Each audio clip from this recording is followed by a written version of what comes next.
आप सभी का स्वागत है हमारी नेटवर्क मार्केटिंग बूटकैम्प ट्रेनिंग के डे 3 में। मैं उम्मीद करता हूं कि आपने डे 2 की जो ट्रेनिंग की वीडियो आपने पूरी देखी होगी और आपको कुछ नया सीखने को मिला होगा और जो भी हमने आपको टास्क दिए थे डे 2 के वो आपने कंप्लीट कर लिए होंगे। सो आज हम कंटिन्यू करते हैं हमारे डे 3 को और सबसे पहले बात करते हैं कौन कौन से टॉपिक के बारे में हम बात करने वाले हैं आज की वीडियो में। आज की हमारी ट्रेनिंग के टॉपिक्स होने वाले हैं कि कस्टमर डिसीजन प्रोसेस क्या होती है, मतलब जो कस्टमर होता है वो कैसे डिसीजन लेता है किसी भी प्रोडक्ट एंड सर्विस को बाय करने का। उसके बाद हमारा सेकंड टॉपिक रहेगा मॉडल ऑफ बायर बिहेवियर का। थर्ड टॉपिक में हम बात करेंगे साइकोलॉजी बिहाइंड इन्फ्लुएंस के बारे में। फिर हमारा जो नेक्स्ट टॉपिक रहेगा वो रहेगा NSGB formula to become a digital network marketer. क्या वो एनएसजीबी फॉर्मूला जिससे आप डिजिटल नेटवर्क मार्केटर बन सकते हो। इसके बाद मैं आपको कुछ 15 यूनिक टिप्स दूंगा नेटवर्क मार्केटिंग की प्रेजेंटेशन देने के। इन टिप्स को आप ऑफलाइन भी फॉलो कर सकते हो, ऑनलाइन भी फॉलो कर सकते हो। इसके बाद हम स्टोरी टेलिंग की टेक्निक्स के बारे में बात करेंगे, कॉन्सेप्ट ऑफ ट्रायल क्लोजिंग के बारे में बात करेंगे। फिर हम बात करेंगे वो कौन से 3 पिलर है जिससे आपका इन्फ्लुएंस क्रिएट कर सकते हो। फिर importance of niche and target audience के बारे में बात करेंगे। नीश को क्लियर कैसे करना है, नीश क्लियरिंग जो स्ट्रेटेजी है वो क्या है, ये भी हम आज की ट्रेनिंग में कवर करेंगे। उसके बाद टारगेट ऑडियंस को कैसे डिसाइड करना है, जिसको आप टारगेट करोगे आपके प्रोडक्ट एंड सर्विस के लिए उसको डिसाइड कैसे करना है। फिर नेटवर्क मार्केटिंग के कौन कौन से बिजनेस टूल है जो आपके पास होने चाहिए। फिर आपको लास्ट में कुछ टास्क मिलेंगे डे 3 के। ये हमारे टॉपिक्स होने वाले आज की ट्रेनिंग के।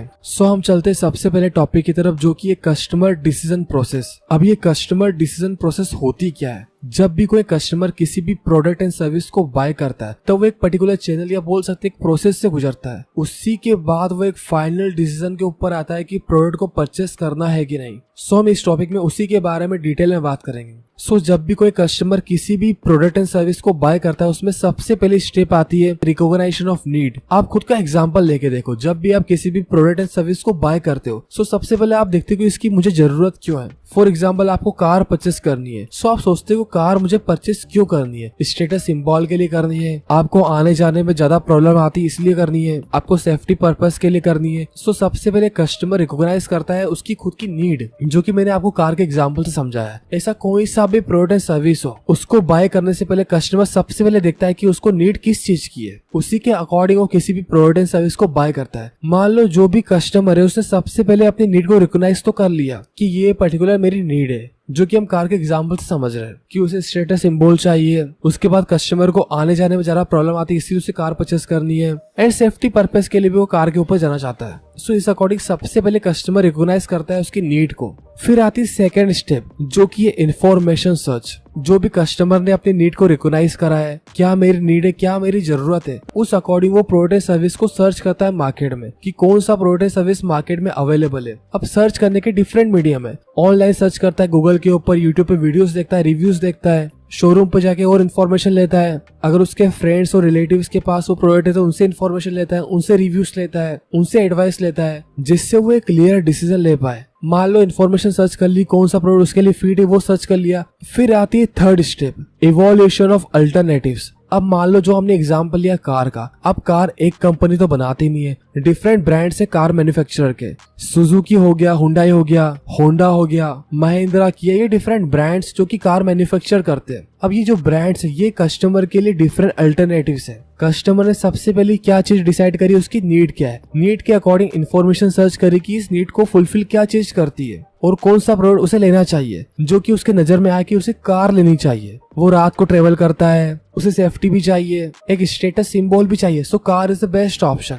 इन्फॉर्मेशन सर्च करी, इन्फॉर्मेशन सर्च करने के बाद जो भी अल्टरनेटिव्स मार्केट में अवेलेबल है उनको इवोल्यूट करता है कि कौन सा जो अल्टरनेटिव है वो बेस्ट है उसके लिए। फॉर एग्जाम्पल कस्टमर को माइलेज भी चाहिए, अच्छा बिल्ड क्वालिटी भी चाहिए, सेफ्टी भी चाहिए। अब उसके पास डिफरेंट ऑप्शन आएंगे। अगर हम सुजुकी की बात करें तो सुजुकी की कार्स माइलेज तो अच्छा देती है लेकिन बिल्ड क्वालिटी में, सेफ्टी के मामले में बहुत पीछे रह जाती है। इसीलिए कस्टमर टाटा को कंसिडर कर सकता है, हुंडई को कंसिडर कर सकता है, फोर्ड को कंसिडर कर सकता है। मतलब जो भी उसकी नीड है और जो भी उसे चाहिए उसी अकॉर्डिंग वो इवोल्यूट करेगा अपने अल्टरनेटिव्स को। मान लो बस माइलेज ही चाहिए और कोई बिल्ड क्वालिटी से मतलब नहीं है, कोई सेफ्टी रेटिंग से मतलब नहीं है, वो जा सकता है सुजुकी के साथ। लेकिन उसे बिल्ड क्वालिटी भी चाहिए, उसे अच्छा पिकअप भी चाहिए, उसे अच्छा माइलेज भी चाहिए, वो टाटा की कार्स को कंसिडर कर सकता है। Hyundai की कार्स को कंसिडर कर सकता है। सो इस अकॉर्डिंग कस्टमर इवॉल्यूट करता है डिफरेंट अल्टरनेटिव्स को जो कि मार्केट में अवेलेबल है। इसके बाद आती है फोर्थ स्टेप जो कि है परचेस डिसीजन,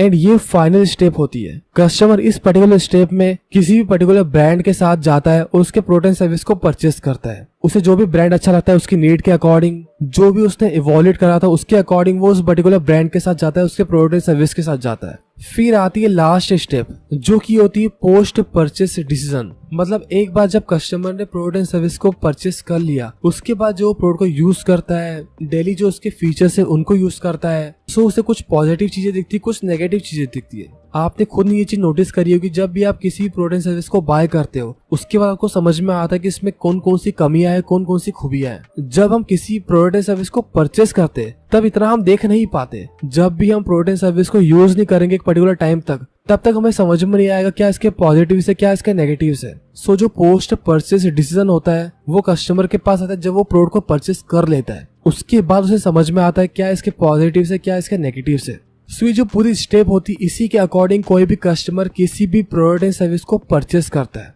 सो मैं उम्मीद करता हूँ कि जो बाइंग डिसीजन प्रोसेस होती है वो आपको समझ में आ चुकी होगी। अब यहाँ पे मेन मुद्दा आता है कि आपके काम का इसमें है क्या। जब भी आप नेटवर्क मार्केटिंग का प्लान देते हो आपके प्रोस्पेक्ट को, आपके गेस्ट को, सो उसकी जो नीड है उसको आपको ध्यान में रखना है। उसका जो POM है, पॉइंट ऑफ मोटिवेशन, और जो उसकी नीड है उसी के अकॉर्डिंग आपको प्रेजेंटेशन डिजाइन करनी है, उसी के अकॉर्डिंग आपको प्रेजेंटेशन डिलीवर करनी है आपके प्रोस्पेक्ट को। उसकी जो नीड है, उसकी जो प्रॉब्लम है, वो प्रॉब्लम उसकी सॉल्व होनी चाहिए। उसके बाद बात आती है इन्फॉर्मेशन सर्च की। मान लो आपने आपके प्रोस्पेक्ट को प्रेजेंटेशन दिखाई और उसने इंस्टेंट ज्वाइन नहीं करा है, सो वो घर पे जाएगा, यूट्यूब करेगा, आपके प्रोडक्ट एंड सर्विस के बारे में इन्फॉर्मेशन सर्च करेगा गूगल के ऊपर, इवन उसके फ्रेंड से बातचीत करेगा। सो उसका डिसीजन पूरा मैनिपुलेट हो सकता है। अगर आपकी कंपनी के बारे में, आपकी ब्रांड के बारे में कुछ नेगेटिव इन्फॉर्मेशन गूगल के ऊपर है, यूट्यूब के ऊपर है, कुछ नेगेटिव वीडियोस डली हुई है, या उसके फ्रेंड सर्कल में, फैमिली में कोई नेटवर्क मार्केटिंग कर चुका है, सो वहां पे उसे नेगेटिविटी मिलेगी। जब भी कस्टमर को, प्रोस्पेक्ट को, गेस्ट को नेगेटिविटी मिलती है, सो उसका जो फाइनल परचेस करने का डिसीजन होता है वो पूरा चेंज हो जाता है। क्योंकि कभी भी कोई भी पर्सन किसी भी प्रोडक्ट सर्विस को नेगेटिव माइंडसेट से परचेस नहीं करेगा। सो आप जब भी कस्टमर को नीड के बारे में क्लियर करो, उसके पॉइंट ऑफ मोटिवेशन को ध्यान में रख के प्रेजेंटेशन दो, फॉलो अप करो। सो ये चीज आपको ध्यान में रखनी कि वो घर पे जाके गूगल पे सर्च करेगा, यूट्यूब पे वीडियोस देखेगा, अपने फ्रेंड फैमिली वालों से पूछेगा। सो आपको उसको पहले से क्लियर करके रखना है कि गूगल पे कुछ नेगेटिव इन्फॉर्मेशन भी आपको मिलेगी। कुछ लोग होते हैं जो फ्रेंड सर्कल में होंगे जिन्होंने नेटवर्क मार्केटिंग बिजनेस करा होगा। आपको आपके प्रोस्पेक्ट को एग्जांपल देके समझाना है कि नेगेटिविटी हर पर्टिकुलर चीज की होती है। फॉर एग्जाम्पल एक रोड है जहाँ पे एक पर्टिकुलर इंसान का एक्सीडेंट हो चुका है। सो क्या ये जरूरी है कि जो भी पर्सन वहां से गुजरेगा उसका एक्सीडेंट होगा? ऐसा तो होगा नहीं। शायद उस पर्टिकुलर पर्सन की कुछ गलती हो, वो ओवर स्पीड पे चल रहा हो, वो नशे में हो, इसी के कारण उसका एक्सीडेंट हुआ हो। सो ऐसा तो हम मान नहीं सकते कि जो भी पर्सन उस रोड से निकलेगा उसका एक्सीडेंट होगा। मान लो आपके फ्रेंड सर्कल में किसी ने नेटवर्क मार्केटिंग करी और उन्हें सक्सेस नहीं मिली, सो इसका मतलब ये थोड़ी है कि आपको भी नहीं मिलेगी। आप उस पर्टिकुलर इंसान को देख के कैसे अंदाजा लगा सकते हो कि आप भी नेटवर्क मार्केटिंग बिजनेस में कुछ नहीं कर पाओगे, आप भी नेटवर्क मार्केटिंग बिजनेस को ग्रो नहीं कर पाओगे। सो इस तरह से आपको फॉलो पहले से ही कर देना है। अगर आप ये चीज नहीं करोगे तो आगे जाके जो आपका प्रोस्पेक्ट है वो नेगेटिव होके आपके प्रोडक्ट एंड सर्विस को बाय नहीं करेगा और कभी भी आपका कॉल भी पिक नहीं करेगा। सो जब पहले से आप नेगेटिव लोगों के बारे में बताओगे, नेगेटिव इन्फॉर्मेशन के बारे में पहले से बता दोगे, सो उसे इतना अफेक्ट नहीं होगा। सो ये चीज आपको जरूर करनी है। सो इस अकॉर्डिंग जो कस्टमर है उसका डिसीजन प्रोसेस मॉडिफाई होगा। उसके बाद वो अल्टरनेटिव देखेगा। सो अल्टरनेटिव को आपको पहले से कंपेयर करके बता देना है प्रेजेंटेशन के अंदर या फॉलोअप के अंदर। मतलब जो प्रोसेस है कस्टमर बाइंग डिसीजन की वो पहले से हम क्लियर करके रखेंगे। हम नीड पहले से क्लियर कर देंगे, इन्फॉर्मेशन सर्च के बारे में हम पहले से बता देंगे कि नेगेटिव भी होगी, पॉजिटिव भी होगी। जितनी इन्फॉर्मेशन आप दे सकते हो आपके कस्टमर को, आपके प्रोस्पेक्ट को, आपके गेस्ट को, आपके प्रोडक्ट एंड सर्विस के बारे में वो आपको प्रेजेंटेशन फॉलोअप पे दे देनी है। उसके बाद जो अल्टरनेटिव्स है, जो ब्रांड्स है, उनके प्रोडक्ट एंड सर्विस को आप खुद ही कंपेयर करके रख दो। इससे होगा कि जो स्टार्टिंग के 3 स्टेप है वो पहले ही क्लियर हो जाएगी। उसके बाद जो उसका परचेज डिसीजन होगा फिर वो फाइनल डिसीजन होगा। और जैसे वो प्रोडक्ट एंड सर्विस को परचेस करता है उसके बाद उसे एक अच्छी सर्विस आपको प्रोवाइड करनी है। अगर उसको बिजनेस के एंड में हेल्प लग रही है तो आपको उसकी हेल्प करनी है। अगर उसको प्रोडक्ट एंड सर्विस के बारे में क्वेरीज है, प्रॉब्लम आ रही है, तो आपको उसकी प्रॉब्लम सॉल्व करनी है। मतलब जो उसका पोस्ट परचेज डिसीजन होता है वो अच्छा होना चाहिए। अगर आपके कस्टमर का, आपके प्रोस्पेक्ट का पोस्ट परचेज डिसीजन अच्छा नहीं रहा, उसने नेटवर्क मार्केटिंग छोड़ दी, सो वो कस्टमर वापस से मार्केट के अंदर नेगेटिविटी फैलाएगा और इसी अकॉर्डिंग नेटवर्क मार्केटिंग में नेगेटिविटी फैलती है। सो आपको पहले से ध्यान रखना है कस्टमर बाइंग डिसीजन के बारे में। और शायद से ये चीज आपको कभी किसी ने नहीं बताई होगी कि कस्टमर डिसीजन प्रोसेस होती क्या है। मैं उम्मीद करता हूं कि आप इस प्रोसेस को आपके नेटवर्क मार्केटिंग बिजनेस में प्रेजेंटेशन के अंदर, फॉलोअप के अंदर, क्लोजिंग के अंदर जरूर यूज करोगे, जिससे आपका जो प्रेजेंटेशन है, जो आपका फॉलोअप है, जो आपकी क्लोजिंग है, वो पूरी स्ट्रक्चर्ड रहेगी और आपको कभी भी ज्यादा प्रॉब्लम नहीं आएगी कस्टमर को क्लोज करने में। सो मैं उम्मीद करता हूं कि कस्टमर बाइंग डिसीजन होता क्या है ये आपको बहुत ही सरल भाषा में समझ में आ चुका होगा। अब हम चलते हैं हमारे नेक्स्ट टॉपिक की तरफ, जो कि है मॉडल ऑफ बायर बिहेवियर। जैसे कि जो हमारा प्रीवियस टॉपिक था उसमें हमने बात करी थी कस्टमर डिसीजन प्रोसेस के बारे में कि एक कस्टमर कैसे डिसीजन लेता है प्रोडक्ट सर्विस को बाय करने का। अब ये मॉडल ऑफ बायर बिहेवियर क्या है? ये कॉम्बिनेशन है डिसीजन मेकिंग प्रोसेस का, एक्सटर्नल फैक्टर्स का, बायर्स के कैरेक्टरिस्टिक का, जब भी वो किसी भी प्रोडक्ट सर्विस को परचेस करता है। जैसे कि हम डिटेल में ऑलरेडी बात कर चुके हैं डिसीजन मेकिंग प्रोसेस के बारे में। अब ये जो डिसीजन मेकिंग प्रोसेस होती है इसमें से कि हमने समझा था कि जो नीड रिकॉग्निशन होता है, इन्फॉर्मेशन सर्च होता है, इवोल्यूशन ऑफ अल्टरनेटिव्स होता है, फिर आता है फाइनल परचेस डिसीजन, उसके बाद आता है पोस्ट परचेस इवोल्यूशन। अब ये जो डिसीजन मेकिंग प्रोसेस होती है ये अफेक्ट करती है एक्सटर्नल फैक्टर्स के ऊपर भी और कुछ बायर के कैरेक्टरिस्टिक के ऊपर भी। अब ये जो एक्सटर्नल फैक्टर्स है वो क्या क्या होते हैं? अब जो एक्सटर्नल फैक्टर्स होते हैं उसी के अंदर दो और फैक्टर्स आते हैं, जिसमें पहला फैक्टर आता है मार्केटिंग स्टिमुली और सेकंड आता है एनवायरमेंटल फैक्टर। अब जो हमारा पहला फैक्टर है मार्केटिंग स्टिमुली, इसके अंदर आते हैं प्रोडक्ट की प्राइस, प्रोडक्ट कैसा है, प्रोडक्ट का प्लेसमेंट कैसा है, प्रमोशन कैसा है। मतलब जो मार्केटिंग के 4 पीस है, प्रोडक्ट, प्राइस, प्लेस, प्रमोशन, ये आते हैं हमारे एक्सटर्नल फैक्टर्स के अंदर। प्रोडक्ट की क्वालिटी कैसी है वो अफेक्ट करती है डिसीजन मेकिंग प्रोसेस के अंदर। प्राइस क्या है, कहाँ पे प्रोडक्ट अवेलेबल है, क्या ऑनलाइन अवेलेबल है, क्या ऑफलाइन स्टोर पे अवेलेबल है, और प्रमोशन, किस तरह से प्रोडक्ट सर्विस की मार्केटिंग करी गई, उसका प्रमोशन करा गया। सो ये जो 4 पीस है ये अफेक्ट करते हैं किसी भी प्रोडक्ट सर्विस की डिसीजन मेकिंग प्रोसेस को। फिर आता है एनवायरमेंटल फैक्टर्स। एनवायरमेंटल फैक्टर्स के अंदर इकोनॉमिक हो गया, टेक्नोलॉजिकल फैक्टर्स आ गए, पॉलिटिकल फैक्टर्स आ गए, कल्चरल फैक्टर्स आ गए, डेमोग्राफिक फैक्टर्स आ गए। सो जो सारे फैक्टर्स आते हैं ये भी अफेक्ट करते हैं किसी भी प्रोडक्ट सर्विस की परचेसिंग को। फिर आता है बायर का कैरेक्टरिस्टिक कि बायर्स के बिलीव्स कैसे है, उसकी वैल्यूज कैसी है। आपने बहुत बार देखा हो जो हम इंडियंस होते हैं वो कोई भी कार या बाइक परचेस करते हैं, कोई भी एक्सपेंसिव आइटम परचेस करते हैं तो हम मुहूर्त देख के परचेस करते हैं। सो ये हमारे बिलीव्स है, ये हमारे वैल्यूज है, ये हमारे कल्चर्स है। सो ये चीज भी बहुत अफेक्ट करती है किसी भी प्रोडक्ट सर्विस की परचेसिंग को। उसके बाद एटीट्यूड कैसा है, नॉलेज कैसा है कस्टमर को अगर प्रोडक्ट एंड सर्विस के बारे में अच्छा खासा नॉलेज है सो उसे सारी चीज पता होगी। मोटिव्स, परसेप्शन, लाइफस्टाइल, ये जो सारी चीजें होती है बायर्स की कैरेक्टरिस्टिक होती है और ये कैरेक्टरिस्टिक भी बहुत अफेक्ट करते हैं किसी भी प्रोडक्ट एंड सर्विस की डिसीजन मेकिंग प्रोसेस को। इन सभी फैक्टर्स के ऊपर ही डिपेंड करता है परचेस डिसीजन, जो कि हमारी 4th स्टेप थी डिसीजन मेकिंग प्रोसेस की, जिसपे कस्टमर डिसाइड करता है कि उसे प्रोडक्ट सर्विस को परचेस करना है कि नहीं। अब यहाँ पे या तो परचेस होगी या तो परचेस नहीं होगी। सो जो सारे फैक्टर्स होते हैं, एक्सटर्नल फैक्टर्स हो गए, बायर के कैरेक्टरिस्टिक हो गए, डिसीजन मेकिंग प्रोसेस हो गई, फाइनल परचेस डिसीजन के अंदर प्रोडक्ट सर्विस परचेस होगा कि नहीं, ये सारी चीजें अफेक्ट करती किसी भी प्रोडक्ट सर्विस की परचेसिंग को। सो उम्मीद करता हूँ कि जो मॉडल ऑफ बायर बिहेवियर है वो आपको समझ में आ चुका होगा। अब आप सोच रहे होंगे कि इससे क्या फर्क पड़ेगा हमें। देखो जो एक्सटर्नल फैक्टर्स है, प्रोडक्ट की प्राइस, प्रोडक्ट की क्वालिटी, प्रमोशन किस तरह से हो रहा है, कहाँ पे प्रोडक्ट की अवेलेबिलिटी है, ये चीज बहुत ज्यादा अफेक्ट करती है। मान लो प्रोडक्ट की क्वालिटी अच्छी नहीं है और प्रोडक्ट की प्राइस बहुत ज्यादा है, सो आपके कस्टमर आपके प्रोडक्ट सर्विस को बाय क्यों करेंगे? आप खुद सोचो। उनको मार्केट में इससे सस्ते भाव में प्रोडक्ट सर्विस मिल जाएंगे। सो आपको हमेशा ऐसी कंपनी के प्रोडक्ट सर्विस के साथ जाना है जिसके प्रोडक्ट की क्वालिटी अच्छी हो, जिसके प्रोडक्ट की प्राइस कम हो और उस कंपनी के प्रोडक्ट की अवेलेबिलिटी अच्छी हो। और जो हम प्रमोशन करते हैं, हम किस तरह से प्रमोट कर रहे हैं हमारे कंपनी के प्रोडक्ट सर्विस को, ये भी चीज बहुत मायने रखती है। अगर आप गलत तरह से प्रमोट कर रहे हो, बस आप ये बोल रहे हो कि यार सामान खरीद लो, उसके बाद ये सामान आपको दूसरे लोगों को खरीदवाना है, सो आपकी इनकम होगी। सो जो प्रमोशन का आपका तरीका ये भी अफेक्ट करता है। जो हमारे 4 पीस है एक्स्ट्रा फैक्टर्स के अंदर, मार्केट स्टेबिलिटी के अंदर जो आते हैं, प्रोडक्ट, प्राइस, प्लेस, प्रमोशन, ये चारों फैक्टर बहुत ज्यादा अफेक्ट करते हैं किसी भी प्रोडक्ट सर्विस की परचेसिंग को। सो जब भी आप नेटवर्क मार्केटिंग की प्रेजेंटेशन, फॉलोअप, क्लोजिंग करो तो आपको इस चीज को ध्यान में रखना है कि प्रोडक्ट की क्वालिटी कैसे आपको बतानी है, प्रोडक्ट की क्वालिटी कैसी है वो आपको टेस्ट करना है, उसका आपको डेमो देना है। उसके बाद जो आपकी प्राइस है, अगर आपके प्रोडक्ट सर्विस की प्राइस मार्केट के प्रोडक्ट से कम है तो आपको कंपेयर करना है, प्रोडक्ट की क्वालिटी को कंपेयर करना है, उसकी क्वालिटी का डेमो देना है और प्रमोशन आपको सही तरह से करना है। अब जो प्लेस है, प्रोडक्ट की अवेलेबिलिटी कैसी है, वो तो कंपनी के ऊपर डिपेंड करती है आपकी किस कंपनी के साथ आप जाते हो। सो इस तरह से एक्सटर्नल फैक्टर्स, बायर के कैरेक्टरिस्टिक किसी भी प्रोडक्ट सर्विस की परचेसिंग को अफेक्ट करते हैं। सो हमें इन चीजों का ध्यान रखना है जब भी हम नेटवर्क मार्केटिंग की प्रेजेंटेशन दे, फॉलोअप करें या क्लोजिंग करें। सो मैं उम्मीद करता हूं कि जो बाइंग डिसीजन प्रोसेस है, जो मॉडल ऑफ बायर बिहेवियर है, ये आपको बहुत ही सरल भाषा में आप समझ में आ चुका होगा और इसका अब आप ध्यान रखोगे नेटवर्क मार्केटिंग की प्रेजेंटेशन में, फॉलोअप में, क्लोजिंग में।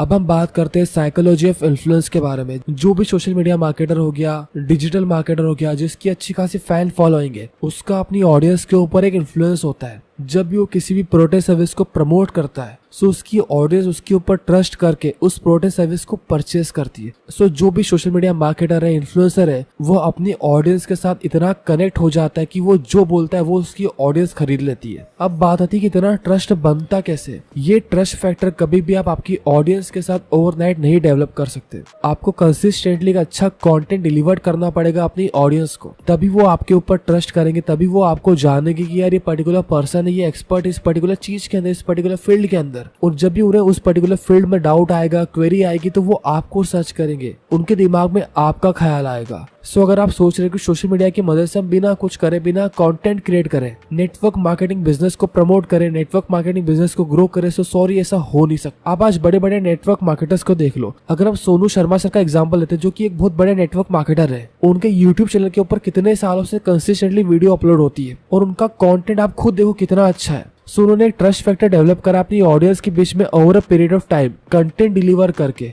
या बोल सकते हो हाई क्वालिटी कंटेंट डिलीवर करके, जिससे उनकी ऑडियंस के साथ, उनके फैंस के साथ एक अच्छा स्ट्रॉन्ग कनेक्शन बिल्ड हो चुका है। एंड वो कभी भी डायरेक्टली अपने नेटवर्क मार्केटिंग बिजनेस को प्रमोट नहीं करते। वो कुछ उनकी मोटिवेशन स्टोरीज होती है, उनके सेमिनार्स की वीडियोस होती है, जिसमें कुछ नॉलेज की बात होती है, जिसके अंदर कुछ ऐसा कंटेंट होता है जो कि नेटवर्क मार्केटर्स को या नॉर्मल पर्सन को पसंद आए, वैसा कंटेंट वो डालते हैं। सो इस तरीके से नेटवर्क मार्केटिंग बिजनेस को हमें सोशल मीडिया की मदद से ग्रो करना है। अगर आप ऐसा सोच रहे हो कि आप डायरेक्टली सोशल मीडिया की मदद से अपने बिजनेस को ग्रो कर लोगे, सो ऐसा हो नहीं पाएगा। आपको सबसे पहले अपनी ऑडियंस के बीच में इन्फ्लुएंस बनाना पड़ेगा। आपको सबसे पहले डिसाइड करना पड़ेगा कि आपकी नीश क्या होने वाली। आपको उस अकॉर्डिंग टारगेट ऑडियंस डिसाइड करनी पड़ेगी और फिर आपको उस अकॉर्डिंग कंटेंट को डिजाइन करके कंटेंट डिलीवर करना पड़ेगा। तभी आप नेटवर्क मार्केटिंग बिजनेस को सोशल मीडिया की मदद से ग्रो कर पाओगे। अब जो भी इन्फ्लुएंसर होता है, जो भी सोशल मीडिया मार्केटर जो अच्छे लेवल पे है, वो उनके जो कस्टमर्स है, जो उनके फैंस है, उनकी जो प्रेजेंट कंडीशन है, उससे उनको डिजायर्ड रिजल्ट जो चाहिए उनको वहां तक पहुंचाने की कोशिश करता है कंटेंट की मदद से, जो उसके पास नॉलेज है उसको शेयर करके। और जब उसकी ऑडियंस को डिजायर्ड रिजल्ट मिलता है, तभी तो एक ट्रस्ट फैक्टर डेवलप होता है इन्फ्लुएंसर और ऑडियंस के बीच में। फिर जो इन्फ्लुएंसर प्रोडक्ट सर्विस प्रमोट करता है, उन प्रोडक्ट सर्विस को उसकी ऑडियंस इजीली परचेस कर लेती है, क्योंकि वो ट्रस्ट करती है सोशल मीडिया मार्केटर को, इन्फ्लुएंसर को। सो आपका जो मेन मोटो होगा सोशल मीडिया मार्केटिंग करने का, आपका जो मेन मोटो होगा कंटेंट बनाने का, वो होगा कंटेंट के थ्रू आप कनेक्शन बिल्ड करोगे अपनी ऑडियंस के साथ।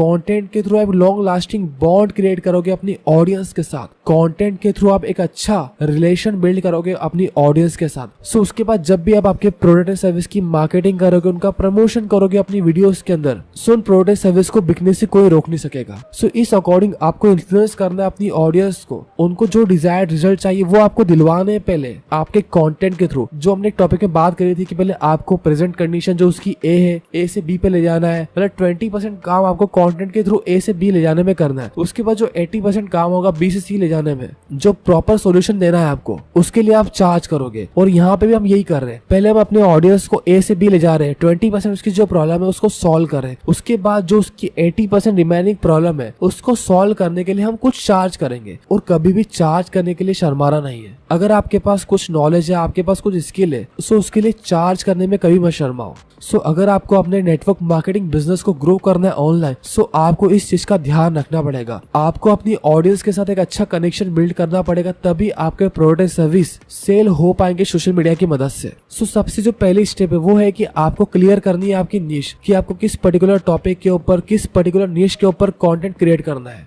जिसके बारे में आप बात करोगे आपके सोशल मीडिया के ऊपर, आपके यूट्यूब चैनल के ऊपर। और ये जो कंटेंट आप क्रिएट करोगे, ये आपको इस अकॉर्डिंग करना है कि लोगों की हेल्प हो। लोगों को लगना चाहिए कि इस बंदे ने कितना अच्छा नॉलेज शेयर करा है। जब तक लोगों को ये नहीं लगेगा कि यार आपने एक ऐसी बात समझाई है उनको जो उनको कभी समझ में नहीं आई या उन्होंने कभी ये सुनी नहीं थी, सो वो आपको फॉलो करेंगे। वो आपके चैनल को सब्सक्राइब करेंगे, वो आपके सोशल मीडिया हैंडल को फॉलो करेंगे। सो इस तरह से आपको सोचना है, इस तरह से आपको प्लानिंग करनी है अपने सोशल मीडिया मार्केटिंग के, अपने यूट्यूब चैनल। अब हम चलते हैं हमारे नेक्स्ट टॉपिक की तरफ, जो कि NSGV formula to become a digital network marketer. अब ये NSGV फॉर्मूला है क्या? आपने कभी ये चीज नोटिस करी कि जो भी नेटवर्क मार्केटर ऑनलाइन चैनल की मदद से नेटवर्क मार्केटिंग बिजनेस को ग्रो करने की कोशिश कर रहा है, वो सबसे मेन गलती क्या करता है? और इवन आप खुद भी ये गलती कर चुके होंगे या कर रहे होंगे। अब ये गलती है क्या, इसके बारे में हम बात करते हैं। उसके पहले हम समझते हैं कि NSGV फॉर्मूला है क्या। NSGV फॉर्मूला का फुल फॉर्म है नो स्पैमिंग गिव वैल्यू। अब ये जो नो स्पैमिंग गिव वैल्यू का कॉन्सेप्ट है, ये बहुत इंपॉर्टेंट कॉन्सेप्ट है अगर आपको अपने बिजनेस को ऑनलाइन ग्रो करना है तो।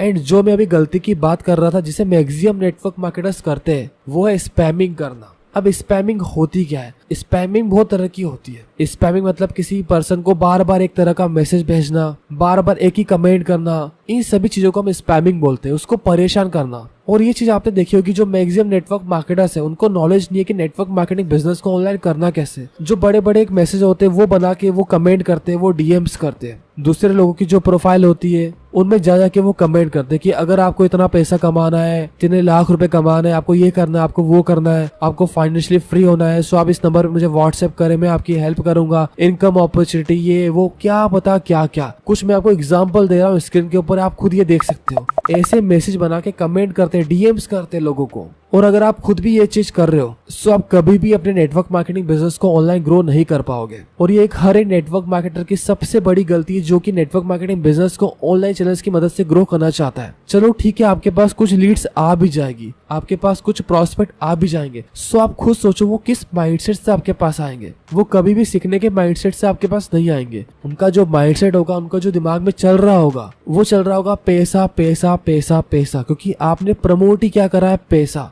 फाइनेंशियली फ्री, इनकम अपॉर्चुनिटी, इतना पैसा कमाओ, इतने लाख रुपए कमाओ। सो जो लोग आपके पास आएंगे वो ऐसे माइंडसेट के आएंगे जिनको पैसे से ही मतलब है। अगर वो आपके साथ काम करेंगे, उनको पैसा नहीं मिला, सो वो बहुत जल्दी आपका साथ छोड़ देंगे, आपके बिजनेस को छोड़ देंगे। ये तो मैंने एग्जांपल लिया कि लीड अगर आपके पास आ गई तो। और सबसे मेन चीज की, अगर आप ऐसे काम करोगे तो आपके पास लीड कभी नहीं आएगी। आपको ये चीज समझ में नहीं आ पाएगी सोशल मीडिया प्लेटफॉर्म है क्या एग्जैक्टली, उसमें किस तरह का कंटेंट चलता है, सोशल मीडिया पे मार्केटिंग कैसे करी जाती है। यार आप खुद सोचो, जब तक आप सोशल मीडिया पे कंटेंट क्रिएट नहीं करोगे, जब तक आप अपने पर्सनल ब्रांड को बिल्ड नहीं करोगे, तब तक आप कैसे एक्सपेक्ट कर सकते हो कि लोग आपके बिजनेस को ज्वाइन करेंगे। अगर आप ऐसी गलतियां करोगे, ऐसे कमेंट करोगे दूसरे की प्रोफाइल के ऊपर, ऐसे बड़े बड़े DMs करोगे, और इवन आप सामने वाले पर्सन को जानते तक नहीं हो, अगर ऐसा कोई DM मुझे करता है या मेरी पोस्ट के ऊपर इतना बड़ा कमेंट करता है इनकम अपॉर्चुनिटी वाला, सो मैं सबसे पहले उसको रिस्ट्रिक्ट कर देता हूँ, उसको ब्लॉक कर देता हूँ कि अगली बार ये मेरी पोस्ट के ऊपर कमेंट ना करे ऐसा। सो आप खुद सोचो कि मेरा माइंडसेट ही ऐसा है कि मैं लोगों को ब्लॉक कर देता हूँ, रिस्ट्रिक्ट कर देता हूँ,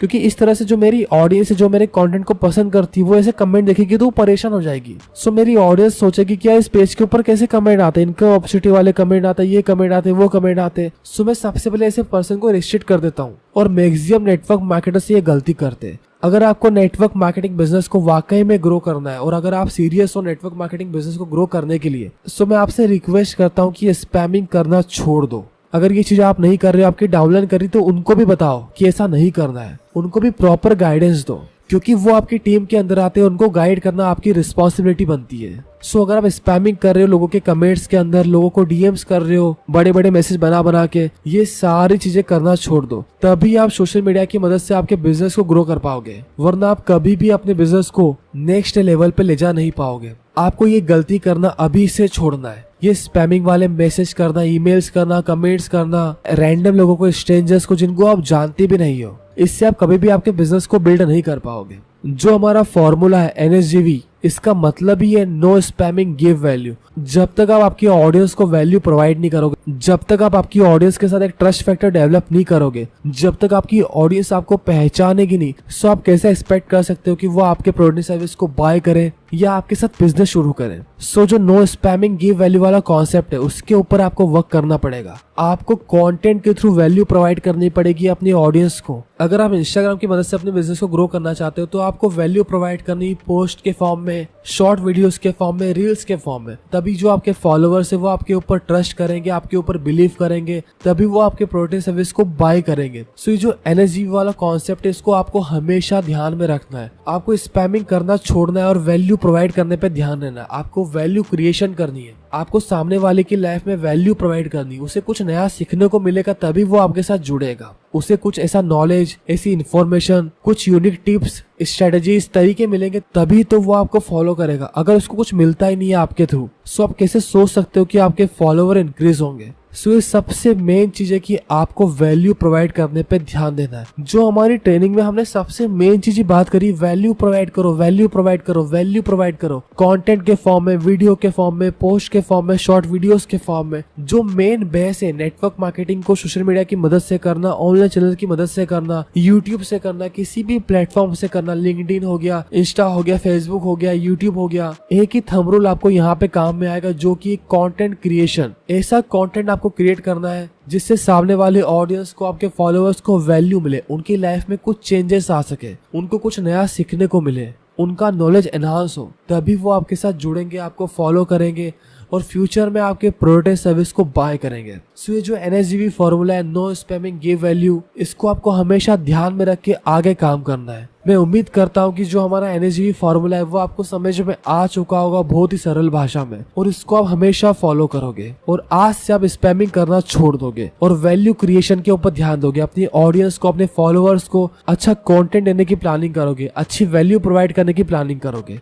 सो मैं उम्मीद करता हूँ कि आपको NSGV फॉर्मूला बहुत ही सरल भाषा में समझ में आ चुका होगा। अब हम चलते हैं हमारे नेक्स्ट टॉपिक की तरफ, जो कि है 15 unique ways to begin your presentation, webinar और सेशन। इस पर्टिकुलर टॉपिक में हम डिस्कस करेंगे कुछ यूनिक तरीके प्रेजेंटेशन देने के, कैसे आप आपके गेस्ट प्रोस्पेक्ट को अपनी मीटिंग में टिका के रखोगे, कैसे आप उनका अटेंशन ग्रैब करोगे, किन किन चीजों का आपको ध्यान रखना है, ये सारी चीजें हम डिस्कस करेंगे इस टॉपिक के अंदर। लेकिन जो बेसिक चीजें होती है प्रेजेंटेशन की, वो ऑनलाइन भी फॉलो होती है, वो ऑफलाइन भी फॉलो होती है। सो जो तरीके मैं आपको बताने वाला हूँ, ये ऑफलाइन भी काम करेंगे, ऑनलाइन भी काम करेंगे। और अगर आपको प्रेजेंटेशन देते आ गया प्रॉपर तरीके से, सो आपकी ज्वाइनिंग के रेशो ऑटोमेटिकली बढ़ जाएंगे, क्योंकि जो मैक्सिमम लोगों के डाउट्स होते हैं, क्वेरीज होते हैं, वो प्रेजेंटेशन में ही कवर हो जाएंगे। सो प्रेजेंटेशन देना सबसे इंपॉर्टेंट स्किल है नेटवर्क मार्केटर्स के लिए। सो इस पर्टिकुलर स्किल्स को आपको इंप्रूव करना पड़ेगा। अब प्रेजेंटेशन देने के कुछ तरीके जो हम डिस्कस कर लेते हैं। सबसे पहला, स्टार्ट विद स्टोरी। जब भी आप प्रेजेंटेशन या कुछ सेशन लेने जाओ, कुछ मीटिंग लेने जाओ आपकी टीममेट्स के साथ या नए प्रोस्पेक्ट की, एंड जब भी आप प्रेजेंटेशन मीटिंग स्टार्ट करो, सो आपको स्टोरी की मदद से शुरुआत करनी है और आपको ऐसी स्टोरी पिक करनी है जिससे आपकी ऑडियंस कनेक्ट हो पाए और जो भी आपकी प्रेजेंटेशन का टॉपिक है, जो भी आपकी प्रेजेंटेशन का मेन मोटो है, वो भी कंप्लीट हो जाए। सो जब भी हम शुरुआत करेंगे किसी प्रेजेंटेशन सेशन या वेबिनार का, सो हमें उस मीटिंग के अंदर शुरुआत करनी स्टोरी से।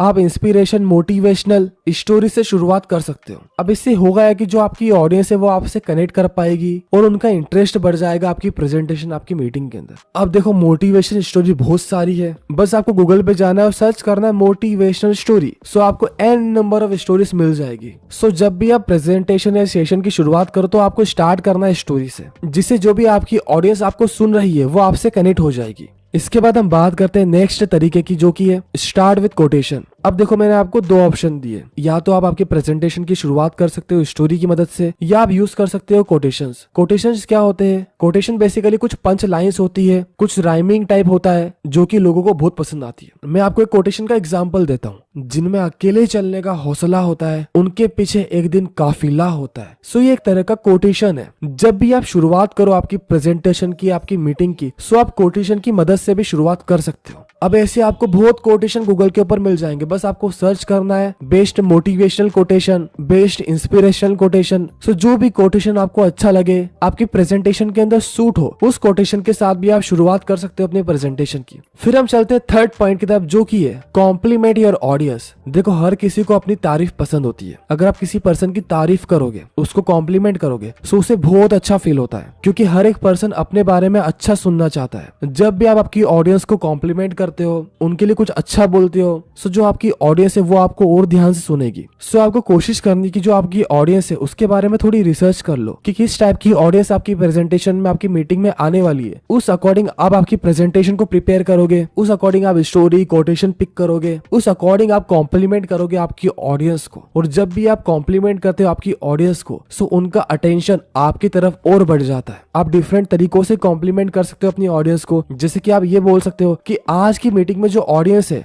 ऐसी एनर्जी वाली ऑडियंस मैंने अभी तक नहीं देखी। सो इससे ये हुआ कि आपने सभी लोगों को एक बार में कॉम्प्लीमेंट दे दिया, जिससे आपकी ऑडियंस अच्छा फील करने लगेगी और आपकी जो मीटिंग है, जो आपकी प्रेजेंटेशन है, जो आपका सेशन है, उसको और ध्यान से अटेंड करेगी। सो आपको इस चीज का भी ध्यान रखना है प्रेजेंटेशन देते टाइम। फिर हम चलते अगले पॉइंट की तरफ, जो कि है डेटा रेफरेंस। जब भी आप प्रेजेंटेशन देते हो, जब भी आप मीटिंग करते हो, जब भी आप कोई सेशन लेते हो, सो अगर आपके पास कुछ डेटा है, कुछ फैक्ट्स एंड फिगर है, जिस भी पर्टिकुलर टॉपिक के ऊपर आप प्रेजेंटेशन लेने वाले हो, बात करने वाले हो, सो उस पर्टिकुलर टॉपिक का वेटेज बढ़ जाता है। जब भी आप डेटा का यूज करते हो, कुछ फैक्ट्स एंड फिगर का यूज करते हो, तो लोग आपकी बात पे और ज्यादा विश्वास करने लग जाते हैं। आपकी बातों के ऊपर, आपके कंटेंट के ऊपर उनका ट्रस्ट और बढ़ जाता है। सो आपको कोशिश करनी, जो भी आपकी प्रेजेंटेशन है उसमें कुछ डेटा का यूज करो। अब डेटा का यूज इतना भी नहीं करना है कि आपने पूरी प्रेजेंटेशन में data and facts and figure की ही बात करी। आपको डेटा वहीं पे यूज करना है जहां पे उसकी जरूरत है। हर जगह data points, fact and figure हमें नहीं घुसाना है। प्रेजेंटेशन हमें सिंपल एंड सोबर रखनी है, और जहां जरूरत पड़ती है हमें डेटा की, फैक्ट एंड फिगर की, वहीं पे हम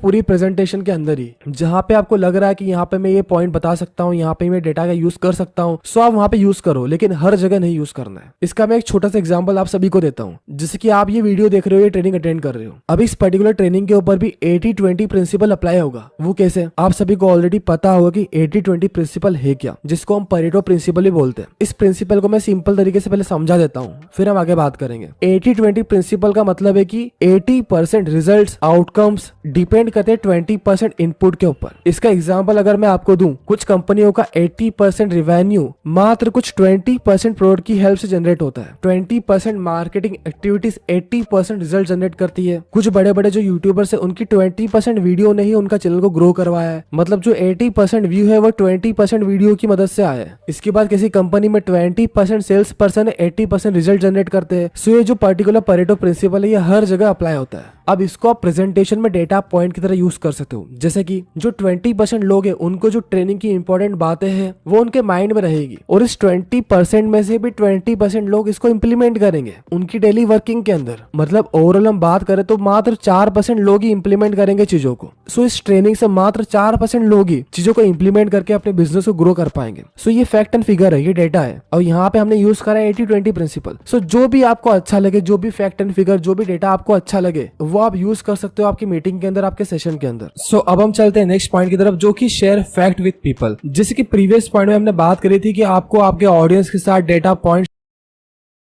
शेयर करने हैं। जो भी आपकी ट्रेनिंग है, जो भी आपका कंटेंट होने वाला है, उससे रिलेटेड जो भी डेटा है आपके पास, वो आपको शेयर करना है अपनी ऑडियंस के साथ। अब बात करते हैं फैक्ट एंड फिगर्स की। अगर आपकी फील्ड से रिलेटेड कुछ भी फैक्ट एंड फिगर्स आपके पास है, कुछ भी इंटरेस्टिंग फैक्ट्स हो गए, कुछ भी ऐसी इन्फॉर्मेशन अगर आपके पास है जिसको जान के ऑडियंस शॉक्ड हो जाए या उनको वो इंटरेस्टिंग लगे, सो वो भी आपको शेयर करनी है। फॉर एग्जाम्पल अगर हम इंडिया की बात करें हेल्थ सेक्टर में, so India is the 3rd largest diabetics country. और अगर हम इंडिया में डिप्रेशन की बात करें तो 8 में से 1% कहीं ना कहीं डिप्रेशन का शिकार है और मेंटल हेल्थ रिलेटेड इश्यूज है। सो ये जो मैंने आपको इन्फॉर्मेशन दी है, फैक्ट है, ये एक डेटा है, इसको आपको यूज करना है आपकी ट्रेनिंग के अंदर। इससे ये होगा कि जो भी आपकी टारगेट ऑडियंस है, उनका आपके ऊपर ट्रस्ट फैक्टर डेवलप होगा। जब भी आप डेटा का यूज करते हो, फैक्ट एंड फिगर का यूज करते हो, तो जो आपकी बातें होती है उसका वेट बढ़ जाता है। एंड आपको कोशिश करनी कि जहां पे आपको लगे कि आप डेटा का यूज कर सकते हो, फैक्ट एंड फिगर का यूज कर सकते हो, तो वहां पे करना है। ऐसा नहीं कि पूरे सेशन के अंदर, पूरी ट्रेनिंग के अंदर हम डेटा ही डेटा बता रहे हैं, ये नहीं करना है। जहां पे आपको जरूरत लगती है कि यहाँ पे ये पॉइंट आप बता सकते हो, ये डेटा पॉइंट यहाँ पे अच्छा लग रहा है, फिट हो रहा है, सो वहां पे आपको बताना है, वहां पे उसको कंसिडर करना है। अब हम चलते हैं हमारे नेक्स्ट पॉइंट की तरफ, जो कि है make them do an activity. मतलब जो भी आपकी ऑडियंस है, जो भी आपके टारगेट ऑडियंस है, जो आपके सामने बैठे हुए हैं, या तो ऑनलाइन आपकी मीटिंग में होंगे या ऑफलाइन किसी ऑडिटोरियम में होंगे, सो जब भी आप आपकी ऑडियंस को प्रेजेंटेशन दो, सो आपको उनको कुछ एक्टिविटी में इंडल्ज करवाना है। अब ऐसी बहुत सारी एक्टिविटीज होती है, जैसे कि क्लैपिंग करवाना,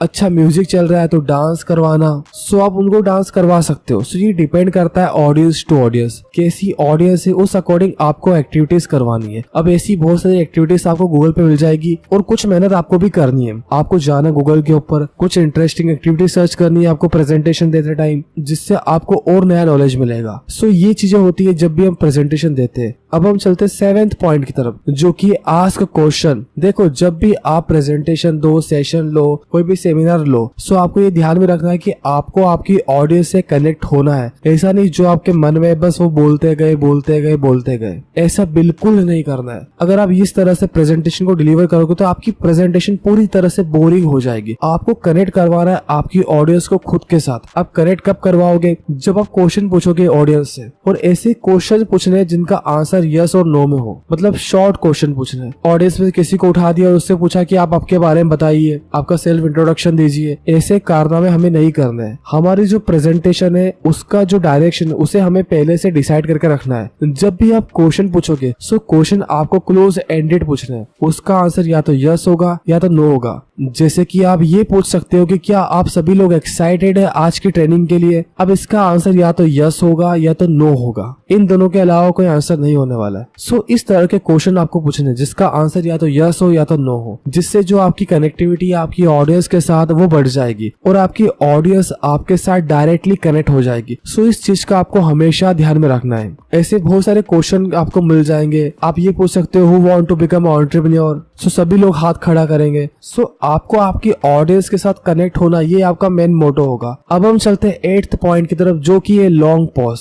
अब ये एक स्ट्रेटेजी होती है क्यूरियोसिटी डेवलप करने की। जैसे कि एग्जांपल लीजिए कि आप स्टेज पे जाते हो, आपने थोड़ी बहुत बात करी और आपने एक लंबा सा पॉज ले लिया और आप आपके स्टेज से राइट कॉर्नर के ऊपर, लेफ्ट कॉर्नर के ऊपर और फ्रंट पे बस देख रहे हो और एक भी सिंगल वर्ड आप नहीं बोल रहे हो। बस आप पॉज लेके खड़े हो। बस कभी लेफ्ट साइड देख रहे हो, कभी राइट साइड देख रहे हो, कभी फ्रंट में देख रहे हो और बोल कुछ भी नहीं रहे हो। अब आपके दिमाग में क्वेश्चन आया होगा कि इससे होगा क्या? आप खुद सोचो, जब भी कोई प्रेजेंटर ऐसा करेगा सो जो भी ऑडियंस है वो उसको ध्यान से देखने लग जाएगी कि यार ये हो क्या रहा है, स्टेज पे ये पर्सन कर क्या रहा है। और जितने लोग बात कर रहे थे, चू चा की जो आवाज आ रही थी, फालतू की जो नॉइज थी लोगों की बात करने की, वो सभी लोग आपके ऊपर कॉन्सेंट्रेट करने लग जाएंगे। और ये बहुत ही प्यारी स्ट्रेटेजी है अगर आपकी ऑडियंस आपसे कनेक्ट नहीं हो पा रही और चू चा कर रही है। सो आपको कुछ नहीं करना है, लंबा सा पॉज लेना है 15, 20, 30 सेकेंड का। आपको सामने देखना है, लेफ्ट साइड देखना है, राइट साइड देखना है। उसके बाद जो भी आपकी ऑडियंस में लोग बैठे हैं वो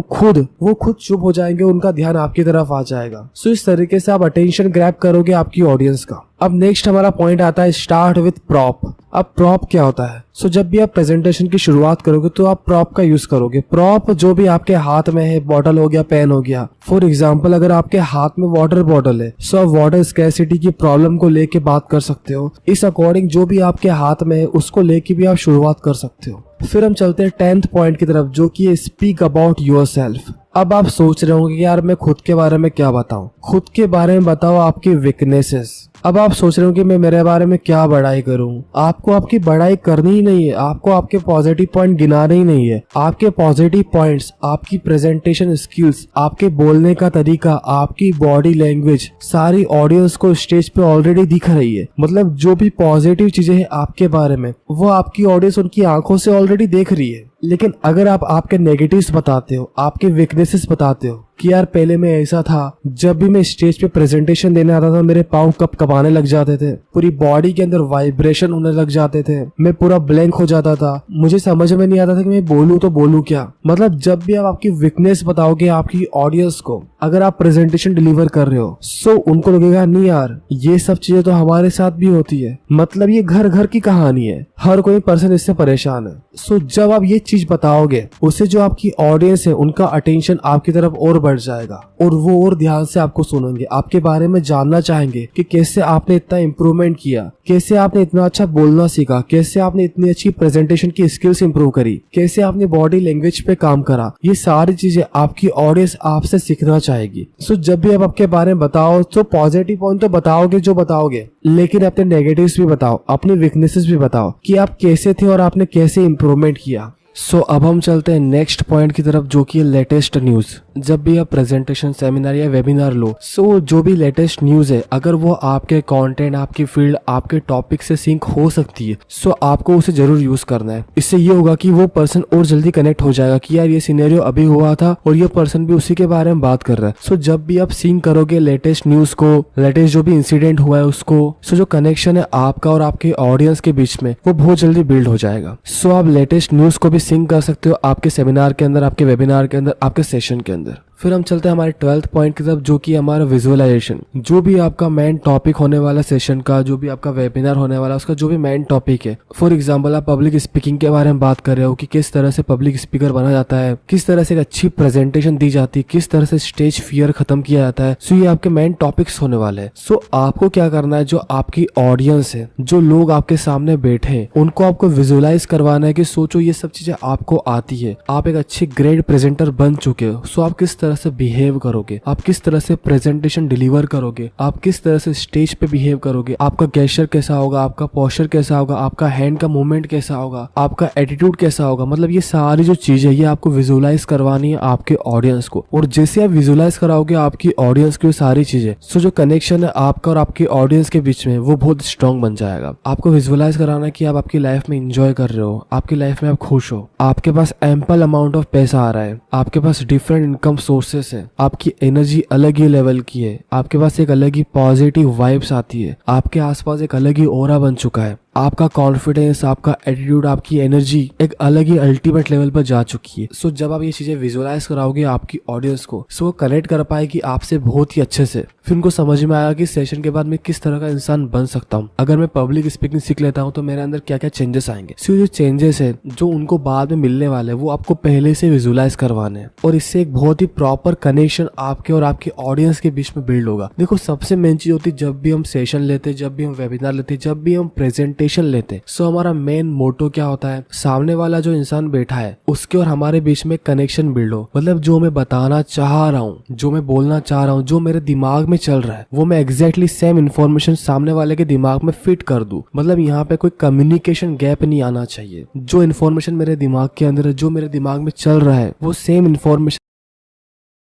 मैं एग्जैक्ट फॉर्मेट के अंदर सामने वाले के दिमाग में बैठा दूं, तभी मैं ग्रेट प्रेजेंटर कहलाऊंगा। ऐसा नहीं कि यार मुझे इंग्लिश आनी चाहिए, मुझे बड़े बड़े भारी भरकम वर्ड आने चाहिए, इसको ग्रेट प्रेजेंटर नहीं बोलते। ग्रेट प्रेजेंटर वो होता है जो सरल शब्दों में जो उसके दिमाग में चल रहा है, जो इन्फॉर्मेशन उसके दिमाग में है, वो एग्जैक्ट इन्फॉर्मेशन वो सामने वाले के दिमाग में फिट कर दे। उसी पर्सन को हम ग्रेट कम्युनिकेटर बोलेंगे, ग्रेट प्रेजेंटर बोलेंगे। अगर आपके सामने 1000 लोग बैठे हैं, अगर 1000 में से आपने 500 लोगों के दिमाग में भी जो आपके दिमाग में चल रहा है वो फिट कर दिया, वो इन्फॉर्मेशन आपने शेयर कर दी, उनको समझ में आ गया कि आप बोलना क्या चाह रहे हो। सो आप एक ग्रेट प्रेजेंटर कहलाओगे, आप ग्रेट कम्युनिकेटर कहलाओगे। आपको इंग्लिश आती है नहीं आती इससे कोई मतलब नहीं है, आपका एसेंट कैसा है बोलने का इससे इतना मतलब नहीं होता है। आपको बस जो इन्फॉर्मेशन आपके दिमाग में है, जो भी डेटा है, जो भी आपके दिमाग में चल रहा है, वो अगर आप as it is same format के अंदर सामने वाले ऑडियंस के दिमाग में बैठा देते हो, सो आप एक ग्रेट कम्युनिकेटर कहलाओगे, ग्रेट प्रेजेंटर कहलाओगे। सो जब भी हम प्रेजेंटेशन डिलीवर करते, जब भी हम सेशन लेते, जब भी हम कोई वर्कशॉप करते, सो हमारा मेन मोटो होता है कि जो हमारे दिमाग में चल रहा है वो हम सामने वाले के दिमाग में बैठा दे। सो इस तरह से हम स्ट्रेटेजी अप्लाई करते हैं, हम विजुअलाइज करवाते हैं, हम न्यूज से सिंक करवाते हैं, हम अपने बारे में बताते हैं, हम प्रॉप का यूज करते हैं। ये जो डिफरेंट पॉइंट्स मैंने आपको दिए, इनका सबसे मेन मोटो यही है। मैं उम्मीद करता हूँ कि चीज आपको समझ में आ चुकी होगी। अब हम चलते हैं 13 पॉइंट की तरफ, जो कि स्टार्ट विथ जोक। अगर आपका ह्यूमर अच्छा है, आप थोड़ी बहुत कॉमेडी कर लेते हो स्टेज के ऊपर या सेशन के ऊपर या अपने दोस्तों के बीच में, सो आपका ह्यूमर अच्छा होगा। सो अगर आप ऑडियंस को हंसा सकते हो अपनी प्रेजेंटेशन के बीच में, सो आप छोटे मोटे जोक का यूज कर सकते हो, जिससे सामने वाला ऑडियंस बोर भी नहीं होगा, वो थोड़े खुश भी हो जाएंगे और हंसी मजाक भी हो जाएगी। लेकिन यहाँ पे आपको एक इम्पोर्टेंट चीज का हमेशा ध्यान रखना है कि आपको पॉलिटिकल जोक्स, रिलीजियस जोक, किसी के ऊपर पर्सनल जोक यूज नहीं करने। मैं वापस से रिपीट करता हूँ, कभी भी आपको पॉलिटिकल जोक्स यूज नहीं करने हैं, रिलीजियस जोक यूज नहीं करने हैं, किसी को पर्सनल टारगेट करके जोक्स यूज नहीं करने हैं। प्रेजेंटेशन में आपको इस चीज का ध्यान हमेशा रखना है। आपको clean and clear jokes use करने हैं। आपको नहीं पता सामने वाला पर्सन किस पॉलिटिकल पार्टी को सपोर्ट करता है, किस रिलीजन में बिलीव रखता है। सो आपको हमेशा इन चीजों से बचना है। अगर आपको जोक यूज भी करना है तो क्लीन एंड क्लियर, जिसमें सामने वाले को हर्ट नहीं होना चाहिए। ऐसे जोक आपको यूज करने हैं आपकी प्रेजेंटेशन के अंदर। मैं उम्मीद करता हूँ कि ये चीज भी आपको क्लियर हो चुकी होगी। अब हम चलते हैं 14 पॉइंट की तरफ, जो कि सेट है राइट एक्सपेक्टेशन। आपको स्टार्टिंग से ही आपकी प्रेजेंटेशन की राइट एक्सपेक्टेशन सेट करनी है कि आपको एट द एंड मिलने क्या वाला है। अगर आप इस प्रेजेंटेशन को लास्ट तक अटेंड करोगे तो आपको क्या मिलेगा, आप किस तरह के पर्सन बनोगे, आपको क्या नॉलेज मिलेगा, आपको क्या सीखने को मिलेगा, ये सारी चीजें सेट करना बहुत जरूरी है। अगर आप रैंडमली किसी भी टॉपिक के ऊपर स्टार्ट हो गए और आपने एक राइट एक्सपेक्टेशन सेट ही नहीं करी, सो आपकी ऑडियंस आपसे कनेक्ट नहीं हो पाएगी, उनको समझ में नहीं आएगा कि चल क्या रहा है। सो आपको पहले से एक राइट एक्सपेक्टेशन सेट करनी कि आपको एट द एंड मिलने के वाला इस प्रेजेंटेशन से, इस सेशन से।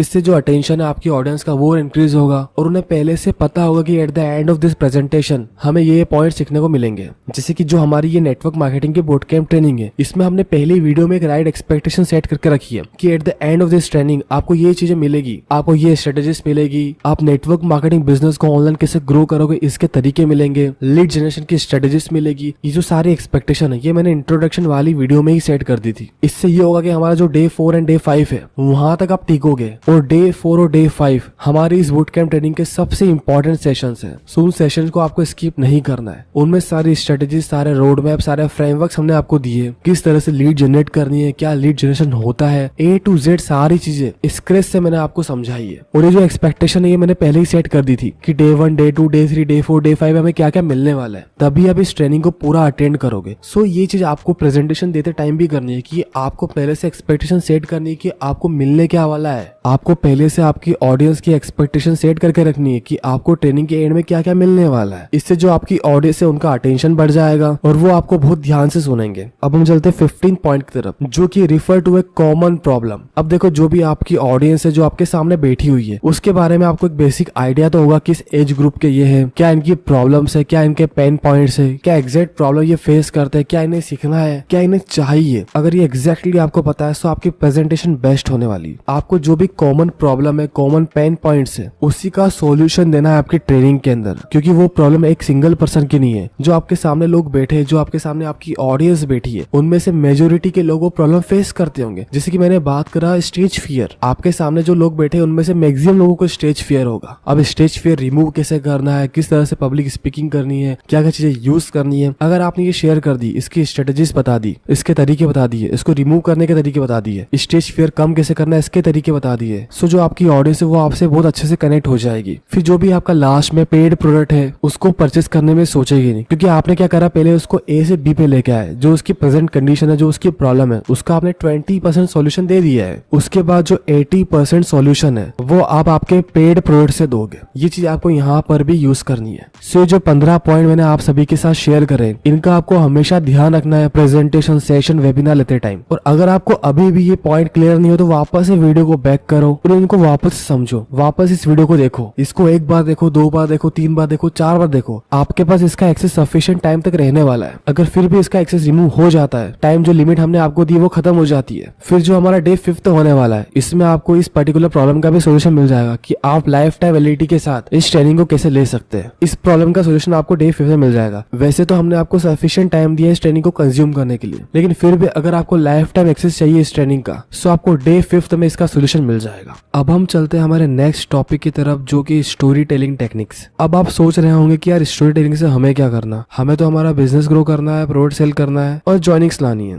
बट शायद आपको ये चीज नहीं पता है कि stories are the best way to sell anything. अगर आपने अच्छी स्टोरी टेलिंग सीख ली तो आप किसी भी प्रोडक्ट एंड सर्विस को सेल कर सकते हो with the help of story. शायद आप सभी ने एक चीज नोटिस करी कि जो आप टीवी पे एडवर्टाइजमेंट देखते हो, कैडबरी का हो गया, कार्स का हो गया और जो भी दूसरे ब्रांड्स हैं, वो कहीं ना कहीं एक शॉर्ट स्टोरी का यूज करते हैं अपने एडवर्टाइजमेंट के अंदर, क्योंकि ये चीज उनको पता है कि स्टोरी से लोग ज्यादा कनेक्ट होते हैं। वो ऐसा सीन, ऐसी स्टोरी बनाते कि जो भी लोग उस एडवर्टाइजमेंट को देखते हैं सो उसे लगता है कि यार ये तो हमारे साथ भी हुआ है। मतलब जो चीज आप रिलेट कर सकते हो उन्हीं चीजों का यूज करके बड़े बड़े ब्रांड्स अपने एडवर्टाइजमेंट कैंपेन्स बनाते हैं, जिससे वो जो एडवर्टाइजमेंट है उसका जो मेन मोटो है वो कंप्लीट होता है। अगर आप उस पर्टिकुलर एडवर्टाइजमेंट से रिलेट कर जाते हो सो उस ब्रांड के जो भी प्रोडक्ट सर्विस है उसको बाय करने में जो आपकी डिसीजन मेकिंग होती है वो पूरी शॉर्ट हो जाती है कि यार ये प्रॉब्लम सामने वाले पर्सन को भी थी, इसका सॉल्यूशन इसको इस पर्टिकुलर चीज से मिल गया, शायद मुझे भी मिल जाएगा। इस तरह से मैक्सिमम ब्रांड स्टोरी टेलिंग का यूज करते हैं अपने प्रोडक्ट सर्विस की सेल इंक्रीज करवाने के लिए। और मेन चीज की आप भी नेटवर्क मार्केटिंग बिजनेस में अपने प्रोडक्ट सर्विस को सेल कर रहे हो, सो आपको भी स्टोरी टेलिंग आना चाहिए। आपको आना चाहिए किस तरह से आप अपने प्रोडक्ट सर्विस को स्टोरी की मदद से सेल करोगे। And stories are the best way to sell anything.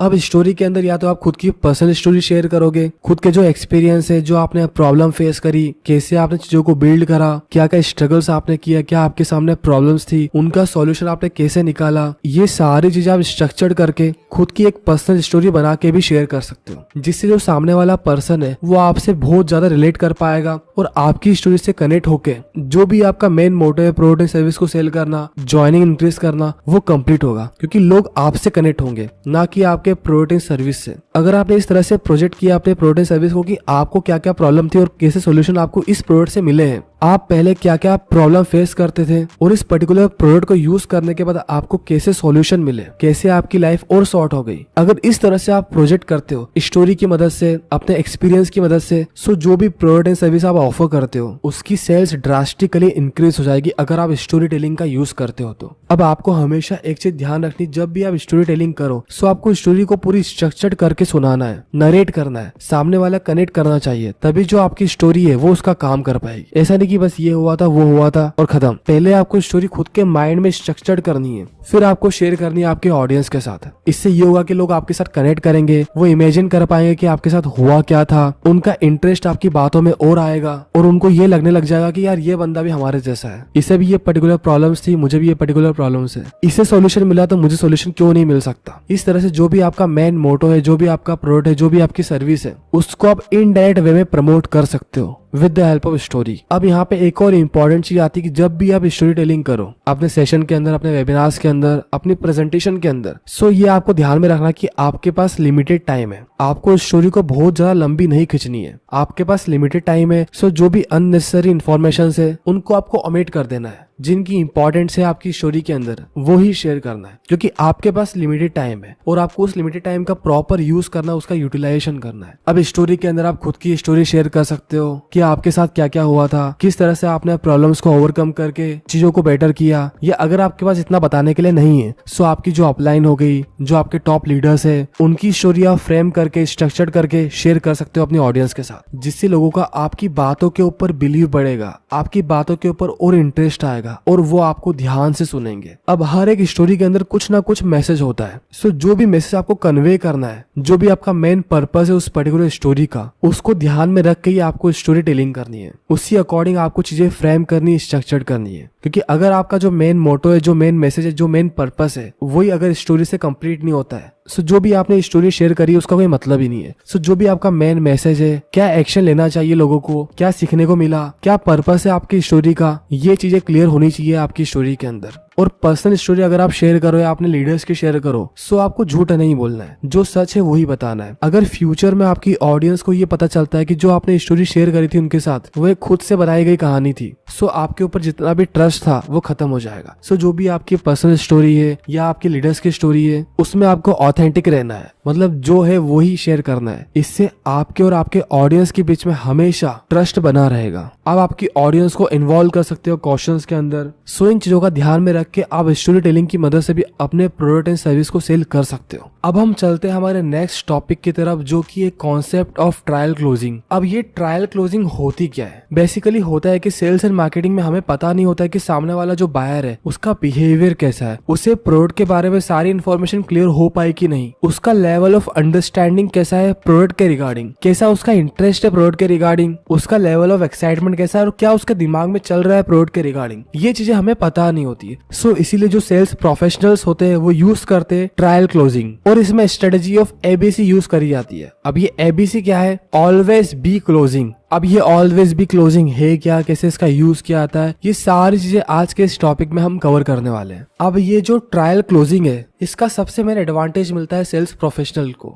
जो पर्सन प्रोडक्ट एंड सर्विस को सेल कर रहा है उसे ये समझ में आ जाता है कि बायर का बिहेवियर कैसा है, क्या वो प्रोडक्ट को परचेस करने के मूड में है कि नहीं। ये सारी चीजें सेल्स पर्सन को समझ में आ जाती है ट्रायल क्लोजिंग की हेल्प से। अब ये जो ट्रायल क्लोजिंग है ये ट्रेडिशनल क्लोजिंग से इसलिए डिफरेंट है, यहाँ पे हम बायर का बिहेवियर समझते हैं, लेकिन जो ट्रेडिशनल क्लोजिंग होती है उसमें हम डायरेक्टली पंच करते हैं कि आप प्रोडक्ट सर्विस की ये प्राइस है, इसे आप परचेस कर लो, इसके ये बेनिफिट्स है। लेकिन हम सामने वाले का जो ओपिनियन होता है, उसके दिमाग में क्या चल रहा है, उसको कोई डाउट है, कुछ क्वेश्चन है, ये चीजें हम नहीं देखते। लेकिन जो मेन चीज होती है ट्रायल क्लोजिंग के अंदर ये होती है कि हम सामने वाले कस्टमर का ओपिनियन लेते हैं कि आपको प्रोडक्ट कैसा लगा, आपको क्या लगता है इसकी प्राइस क्या होनी चाहिए, आपको क्या लगता है ये लोगों की हेल्प करेगा कि नहीं करेगा, आपको क्या लगता है ये आपकी हेल्प कर सकता है कि नहीं। आपने पूछा प्रोडक्ट कैसा लगा, वो ऐसा तो बोलेगा कि नहीं यार बेकार लगा, मुझे पसंद नहीं आया। ऑब्वियस सी बात है कि आपका कस्टमर बोलेगा कि प्रोडक्ट अच्छा लगा। फिर आपको पूछना है कि इसकी प्राइस क्या होनी चाहिए, मार्केट में ऐसे प्रोडक्ट इस पर्टिकुलर प्राइस रेंज में मिल रहे हैं, इसकी ये बेनिफिट्स है। सो आपको क्या लगता है इस पर्टिकुलर प्रोडक्ट की प्राइस क्या होनी चाहिए। अगर आपके प्रोडक्ट की प्राइस मान लो 500 रुपीज है और आपने थोड़ी सी ग्रेविटी क्रिएट करी आपके प्रोडक्ट की, आपकी सर्विस की, और जो आपका कस्टमर आपके सामने बैठा हुआ है उसने ये बोला कि इस प्रोडक्ट की प्राइस होनी चाहिए यार 3000 4000 समथिंग। सो यहाँ पे आपको एक प्लस पॉइंट मिल जाता है, क्योंकि जो सामने वाला कस्टमर है उसके दिमाग में प्रोडक्ट की प्राइस क्या चल रही है, 4000 रुपीज 3000 रुपीज। लेकिन जब आप 500 रुपीज उसको बताओगे सो वहां पे एक सरप्राइज का मोमेंट आएगा कि यार 3000 का प्रोडक्ट मुझे डायरेक्टली 500 रुपीज में मिल रहा है। एक जो सस्पेंस होता है ना वो खुल जाएगा कि यार मैंने तो 4000 बताया, ये तो मात्र 500 रुपीज का है। मतलब 3000 के कंपैरिजन में जो 500 रुपीज है उसकी वैल्यू है थोड़ी कम। सो यहाँ पे जो प्रोडक्ट को परचेस करने का डिसीजन है वो आपके कस्टमर का बहुत जल्दी क्लियर हो जाएगा कि नहीं यार 500 रुपीज में इसे परचेस कर सकता हूँ, नॉट ए बिग डील। सो इस तरह से आपको फ्रेमवर्क करना है आपके ट्रायल क्लोजिंग का। ट्रायल क्लोजिंग के अंदर आपको सामने वाले कस्टमर का ओपिनियन लेना है कि उसे प्रोडक्ट कैसा लगा, उसे प्रोडक्ट के बारे में इंफॉर्मेशन कैसी लगी, बेनिफिट्स कैसे लगे, प्राइस कैसी लगी। अब यहाँ पे जो आप क्वेश्चन पूछोगे आपके सामने वाले बायर से उसका ओपिनियन लेने के लिए, उसके दिमाग में क्या चल रहा है ये जानने के लिए, सो यहाँ पे आपको पूछने हैं ओपन एंडेड क्वेश्चंस, जिससे आपको समझ में आए कि उस पर्टिकुलर इंसान के दिमाग में चल क्या रहा है एग्जैक्टली। क्योंकि अगर आप यहाँ पे क्लोज एंडेड क्वेश्चन वाली स्ट्रेटेजी अप्लाई करोगे जिसका आंसर या तो यस में होगा या तो नो में होगा, सो आपको उसके बारे में कुछ पता ही नहीं चलेगा, आपको आपके कस्टमर के बारे में इंफॉर्मेशन मिलेगी नहीं, उसके दिमाग में उसके माइंड में एग्जैक्टली चल क्या रहा है आपको ये पता ही नहीं चल पाएगा। सो आपको क्वेश्चन पूछने हैं ओपन एंडेड। अब कौन कौन से ओपन एंडेड आप क्वेश्चन पूछ सकते हो, इसके लिए हमने एक सेपरेट पीडीएफ बना के रखी है, वो वाले क्वेश्चन आप आपके कस्टमर से पूछ सकते हो। अब डिफरेंट केसेस के अंदर आपको डिफरेंट क्वेश्चन पूछने हैं। फॉर एग्जाम्पल वो अभी करेंटली कुछ प्रोडक्ट एंड सर्विस यूज कर रहा है, आपका जो कस्टमर है वो किसी दूसरे ब्रांड का प्रोडक्ट एंड सर्विस को यूज कर रहा है। सो आपको उससे ही पूछना है कि आप क्या क्या चैलेंजेस फेस कर रहे हो इस पर्टिकुलर प्रोवाइडर के साथ, इस पर्टिकुलर ब्रांड के साथ। इससे आपको ये आइडिया लग जाएगा कि पर्टिकुलर पर्सन को क्या क्या प्रॉब्लम है और आप किस तरह से इसको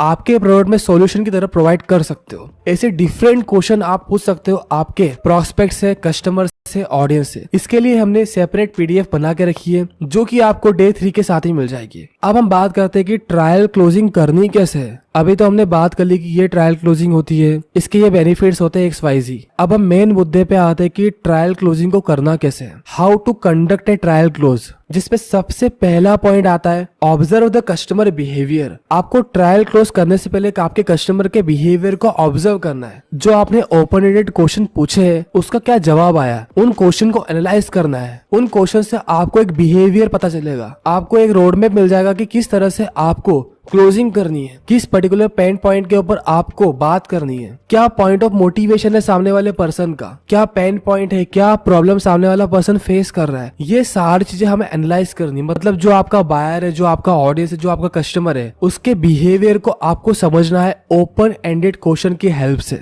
जो आपने ओपन एंडेड क्वेश्चन पूछे थे सामने वाले पर्सन से, आपके कस्टमर से, उससे आपको डिफरेंट चीजों का आइडिया लग जाएगा किसके दिमाग में चल क्या रहा है, क्या प्रॉब्लम ये फेस करता है डेली लाइफ के अंदर, जो करंट प्रोडक्ट वो यूज कर रहा है उसमें क्या प्रॉब्लम फेस कर रहा है, इसके फ्यूचर के गोल्स क्या है, इसके एस्पिरेशंस क्या है। मतलब उस अकॉर्डिंग आपको चीजें समझ में आएगी कि किस तरह से आपको क्लोजिंग करनी है। उसकी बॉडी लैंग्वेज को एनालाइज करना है, इंटरेस्ट कितना शो कर रहा है आपके प्रोडक्ट सर्विस के बारे में ये देखना है। अगर क्वेश्चन पूछ रहा है आपका कस्टमर तो बहुत ही अच्छी बात है। देखो जो कस्टमर क्वेश्चन पूछते हैं वो सबसे बेस्ट कस्टमर होते हैं। आप खुद सोचो, अगर आपके पास एक ऐसा कस्टमर आता है जो आपसे कुछ भी नहीं बोलता है, तो आप उसके प्रॉब्लम का सोल्यूशन कैसे दोगे। जब तक एक कस्टमर आपसे क्वेश्चन नहीं पूछेगा तब तक आप सोल्यूशन कैसे प्रोवाइड करोगे। और जो कस्टमर आपके प्रोडक्ट सर्विस के रिगार्डिंग क्वेश्चन पूछ रहे हैं सो आपके लिए सबसे बेस्ट कस्टमर है। उनके क्वेश्चन का आपको बहुत ही सरलता से जवाब देना है, उनके सॉल्यूशन प्रोवाइड करने हैं, जिससे आपकी क्लोजिंग की प्रोबेबिलिटी बहुत ज्यादा बढ़ जाएगी। और ये कस्टमर वो कस्टमर है जिनको वाकई में प्रोडक्ट चाहिए।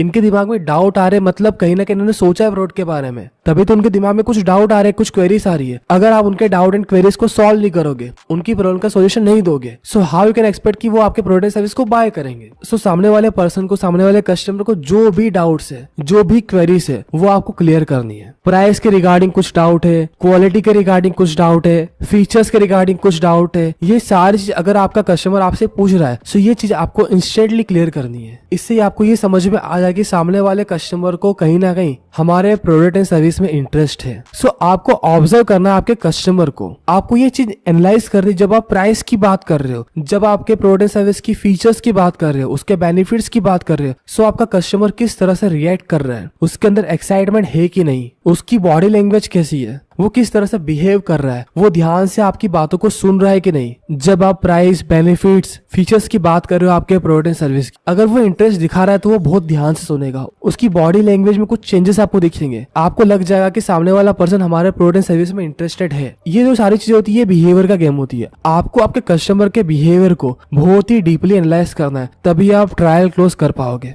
अब हम चलते हैं सेकंड पॉइंट की तरफ, जो कि ask an appropriate open ended question. आपको सही क्वेश्चन सही टाइम पे सही जगह पूछना है। ऐसा नहीं कुछ तो ही उठा के पूछ लिया, बातें कुछ और चल रही थी और आप क्वेश्चन कुछ रैंडमली पूछ रहे हो। आपको देखना है कि सही टाइम है इस क्वेश्चन का, आपको ये देखना है कि ये क्वेश्चन से सामने वाला पर्सन हट तो नहीं होगा। सब चीजें आपको पहले से पता होनी चाहिए। फिर जो भी आपने क्वेश्चन पूछा है उसका आंसर क्या दे रहा है, उस आंसर को आपको डीपली एनालाइज करना है अपने माइंड के अंदर, पूरा स्ट्रक्चर्ड करना है कि यार इसका ये आंसर है, इसका ये आंसर है, इसका ये आंसर है। उस अकॉर्डिंग आप फ्रेमवर्क बनाओगे आपके दिमाग के अंदर कि यार किस तरह से मैं इसको क्लोज कर पाऊंगा। अब कुछ कॉमन ओपन एंडेड क्वेश्चन के मैं आपको एग्जांपल देता हूं। आपको ये क्वेश्चन पूछना है कि जो भी हमने प्रोडक्ट सर्विस की रिगार्डिंग आपको इन्फॉर्मेशन दी है वो आपको कैसी लगी। फिर आपको कस्टमर को बोलना है जो भी आपके दिमाग में क्वेश्चन है वो आप हमसे पूछ सकते हो। अब देखो, पहले आपने बोला कि जो इन्फॉर्मेशन आपने दी वो कैसी लगी, उसका जवाब आपको मिल जाएगा कि आपकी प्रेजेंटेशन, आपका जो वेबिनार है, जो आपका बिजनेस प्लान है, जो आपकी प्रोडक्ट की इन्फॉर्मेशन है वो आपने कैसे डिलीवर करी है। इस क्वेश्चन से आपको इसका आइडिया लग जाएगा। आपने सेकंड क्वेश्चन क्या पूछा है, अगर आपको कुछ भी डाउट, कुछ भी क्वेश्चन है प्रोडक्ट, प्राइस, किसी के भी रिगार्डिंग, सो आप मुझसे पूछ सकते हो, मुझसे क्लियर कर सकते हो। जब आप ये चीज बोलोगे तो कस्टमर के दिमाग में जो भी क्वेरीज है, जो भी क्वेश्चन है वो आपसे क्लियर करने की कोशिश करेगा, और जैसे वो क्लियर करने की कोशिश करेगा तो यहाँ पे आपको समझ लेना है कि सामने वाला पर्सन कहीं ना कहीं आपके प्रोडक्ट एंड सर्विस में इंटरेस्टेड है। फिर आपको उस तरह से उसको ट्रीट करना है, उसके क्वेश्चन का जवाब देना है, सोल्यूशन प्रोवाइड करना है उसकी क्वेरीज का। अब सामने वाला पर्सन ने बोला कि प्रोडक्ट सर्विस अच्छा था, अब जो आपके सामने कस्टमर है उसको प्रोडक्ट की इन्फॉर्मेशन भी अच्छी लगी, बेनिफिट भी अच्छे लगे, और कुछ नॉर्मल से क्वेश्चन थे उसके जिसके आपने सोल्यूशन प्रोवाइड कर लिए। फिर आपको ये बोलना है कि मैं उम्मीद करता हूँ कि आपके सारे जो क्वेश्चन है उनके सोल्यूशन आपको मिल चुके होंगे और आप प्रोडक्ट में इंटरेस्टेड भी हो। और फिर यहाँ पे आपको बोलना है यस और नो। जैसे आप यस और नो बोलोगे, अब देखो उसको डाउट थे, डाउट क्लियर हो गए, उसको प्रोडक्ट की इन्फॉर्मेशन अच्छी लगी, बेनिफिट अच्छे लगे, प्रोडक्ट की प्राइस अच्छी लगी, सब चीजें हो गई क्लियर। अब यहाँ पे आपने बोला है कि आपके जो भी डाउट थे वो मैंने क्लियर कर दिए और मुझे लग रहा है कि आप प्रोडक्ट में इंटरेस्टेड भी हो। फिर यहाँ पे छोटी सी लाइन बोलनी यस और नो। सामने वाला पर्सन क्या बोलेगा, यस बोलेगा, क्योंकि उसे प्रोडक्ट की इन्फॉर्मेशन भी अच्छी लगी, उसे कुछ डाउट थे वो डाउट भी आपने क्लियर कर दिए। सो इस तरह से आपने एक प्रोसेस को फॉलो करा है ट्रायल क्लोजिंग का। हम जो क्वेश्चन पूछ रहे हैं सामने वाले पर्सन से, कस्टमर से, उसके हमें कुछ आंसर मिल रहे हैं, उन आंसर के बेसिस के ऊपर हम क्लोजिंग कर रहे हैं। इसी टाइप की क्लोजिंग को बोला जाता है ट्रायल क्लोजिंग, और इसीलिए इसको ABC भी बोला जाता है, ऑलवेज बी क्लोजिंग। मतलब जो क्वेश्चन हम पूछ रहे हैं जिसका आंसर हमें मिल रहा है, हम कभी भी क्लोज कर सकते हैं हमारे कस्टमर को। आपको रेडी रहना है आपके कस्टमर को कभी भी क्लोज करने के लिए। किस क्वेश्चन पे आप क्लोज कर दो आपके कस्टमर को, ये आपको भी नहीं पता है। सो आपको ओपन एंडेड क्वेश्चन की हेल्प से आपके कस्टमर को क्लोज करना है। इसी पूरी इंटायर प्रोसेस को बोला जाता है ट्रायल क्लोजिंग। बस आपको एक चीज ध्यान रखनी, जो कस्टमर है उसकी जो नीड है वो फुलफिल होनी चाहिए आपके प्रोडक्ट सर्विस से। उसकी जो प्रॉब्लम है उसके सॉल्यूशन मिलने चाहिए। जो भी उसकी नीड है उसको आपको इस तरह से शो करना है कि जो उसकी प्रॉब्लम है उसके सॉल्यूशन आपके प्रोडक्ट सर्विस से मिल जाएंगे। इस तरह से अगर आपने क्लोजिंग कर दी, सो आपका कस्टमर फिर बिना कुछ सवाल करे आपके प्रोडक्ट एंड सर्विस को बाय कर लेगा। इस पूरी इंटायर प्रोसेस को हम बोलते हैं कॉन्सेप्ट ऑफ ट्रायल क्लोजिंग। मैं उम्मीद करता हूँ कि ट्रायल क्लोजिंग का कॉन्सेप्ट आपको बहुत ही सरल भाषा में समझ में आ चुका होगा और अब से आप इसको फॉलो करोगे आपकी डेली वर्किंग के अंदर। सो ये था हमारा पूरा टॉपिक ट्रायल क्लोजिंग के ऊपर। अब कौन कौन से जो ओपन एंडेड क्वेश्चन है उसकी PDF हम आपको प्रोवाइड कर देंगे। अब हम चलते हैं हमारे नेक्स्ट टॉपिक की तरफ, जो कि 3 पिलर टू क्रिएट इन्फ्लुएंस। देखो, जब भी हम इन्फ्लुएंस क्रिएट करने की बात करते हैं, तो जो भी हमारी ऑडियंस है, जो भी हमारे फैंस है, हमें उनके बीच में हमारा कनेक्शन बिल्ड करना है। जो ट्रस्ट फैक्टर आता है उसे डेवलप करना है। जब तक आप आपके ऑडियंस के बीच में, आपके कस्टमर के बीच में, आपके फॉलोअर्स के बीच में एक स्ट्रॉन्ग ट्रस्ट फैक्टर डेवलप नहीं कर पाओगे, तब तक वो आपके प्रोडक्ट सर्विस को कभी परचेस नहीं करेंगे। अगर आप नेटवर्क मार्केटिंग करते हो, एफिलिएट मार्केटिंग करते हो, आपके कुछ भी प्रोडक्ट सर्विस है, आप उनको प्रमोट करोगे आपके फॉलोअर के सामने, अगर आपका ट्रस्ट फैक्टर 0 है आपके फॉलोअर आपके बीच में कनेक्शन बिल्ड ही नहीं है, so how you can expect कि जो प्रोडक्ट सर्विस आप रिफर करोगे उनको, जो प्रोडक्ट सर्विस आप प्रमोट करोगे उनको वो परचेस करेंगे। जब तक एक ट्रस्ट फैक्टर डेवलप नहीं होगा आपके ऑडियंस के बीच में आपका, तब तक वो कभी भी आपके थ्रू रिफर करा गया प्रोडक्ट परचेस नहीं करेंगे। सो यहाँ पे मेन चीज आती है ट्रस्ट फैक्टर डेवलप करना। अब देखो, ट्रस्ट फैक्टर डेवलप करने की सबसे पहली चीज है कंटेंट। अगर आप क्वालिटी कंटेंट दे रहे हो आपकी ऑडियंस को, आपके फॉलोअर्स को, सो यहाँ से एक ट्रस्ट फैक्टर डेवलप होगा और वो आपको जानना स्टार्ट करेंगे कि इस पर्टिकुलर पर्सन को इस पर्टिकुलर फील्ड के अंदर एक्सपर्टीज है, इस पर्टिकुलर इंसान को ये चीज आती है। अगर आपको डिजिटल मार्केटिंग के बारे में नॉलेज है, सो आपको डिजिटल मार्केटिंग की टिप्स शेयर करनी है आपके इंस्टा के ऊपर, आपके यूट्यूब के ऊपर, इस तरह से एक ट्रस्ट फैक्टर डेवलप होगा और वो आपको एज ए एक्सपर्ट देखेंगे कि यार इस पर्टिकुलर इंसान को इस पर्टिकुलर फील्ड के बारे में नॉलेज है, एक्सपर्टीज है। सो आपको ध्यान रखना है कि आपको एक क्वालिटी कंटेंट डिलीवर करना है। वो कंटेंट आप पोस्ट के फॉर्म में कर सकते हो, रील्स के फॉर्म में कर सकते हो, वीडियोस के फॉर्म में कर सकते हो, शॉर्ट वीडियोस के फॉर्म में कर सकते हो। बस आपको ध्यान रखना है कंटेंट क्रिएशन के ऊपर, और वैल्यू क्रिएशन जो होती है उस पर आपको फोकस करना है। आपको क्वालिटी वाला कंटेंट आपकी ऑडियंस को देना है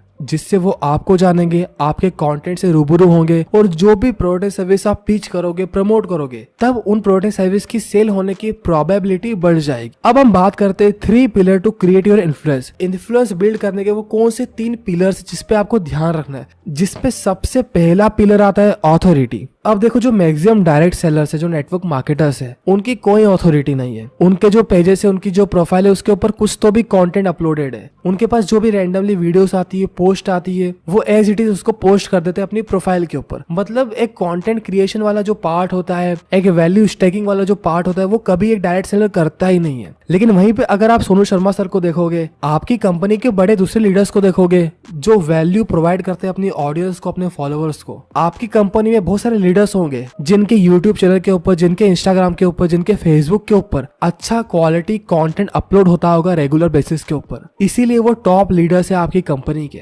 लेकिन ये चीज आपने कभी नोटिस ही नहीं करी होगी, जो आपकी कंपनी में टॉप लीडर्स है वो कंटेंट क्यों क्रिएट करते हैं, वो क्यों यूट्यूब पे वीडियोस बनाते हैं। आपको लगता होगा नहीं यार इनकम होती होगी वहां से भी, हाँ इनकम होती है वहां से, लेकिन जो पर्सनल ब्रांड उनका बन रहा है यूट्यूब के ऊपर, इंस्टाग्राम के ऊपर, फेसबुक के ऊपर, उसी के थ्रू उनका नेटवर्क मार्केटिंग का, डायरेक्ट सेलिंग का बिजनेस ग्रो हो रहा है। वहां से उनके पास इतनी ज्वाइनिंग्स आती है कि आप सोच भी नहीं सकते, इतनी क्वेरीज आती है, इतनी ज्वाइनिंग की सामने से रिक्वेस्ट आती है कि हमें आपके साथ काम करना है, क्योंकि यहाँ पे उन्होंने अपना एक पर्सनल ब्रांड बना के रखा है, उन्होंने अपनी एक स्ट्रॉन्ग ऑथोरिटी बना के रखी है। आप आपकी कंपनी में कोई सी बड़े लीडर को उठा के देख लो, उनका इंस्टा प्रॉपर मैनेज होगा, उनका फेसबुक प्रॉपर मैनेज होगा। अगर फेसबुक मैनेज नहीं होगा तो यूट्यूब और इंस्टा तो मैनेज होगा ही सही। वहाँ पे कंटेंट होगा अपलोडेड, अच्छा एक वैल्यू क्रिएशन का वो काम कर रहे होंगे, क्योंकि उन्हें पता है कि पर्सनल ब्रांडिंग की क्या इंपॉर्टेंस है। लेकिन जो मैक्सिमम नेटवर्क मार्केटर्स होते हैं, डायरेक्ट सेलर्स होते हैं, वो कभी भी अपनी ऑथोरिटी बिल्ड करने पे या अपना पर्सनल ब्रांड बिल्ड करने पे कभी ध्यान नहीं लगाते। सो यहाँ पे हमें सबसे इंपॉर्टेंट चीज यही करनी है, हमें खुद का स्ट्रॉन्ग पर्सनल ब्रांड बनाना है, खुद की स्ट्रॉन्ग ऑथोरिटी क्रिएट करनी है। तभी तो लोग आपके पास सामने से आएंगे कि क्या बिजनेस है, क्या प्रोडक्ट सर्विस है, मुझे भी ज्वाइन करना है, मुझे भी परचेस करना है, तभी ये चीज होगी। सो ऑथोरिटी आपको बिल्ड करनी पड़ेगी, तभी आप सामने वाले लोगों के बीच में एक इन्फ्लुएंस क्रिएट कर पाओगे।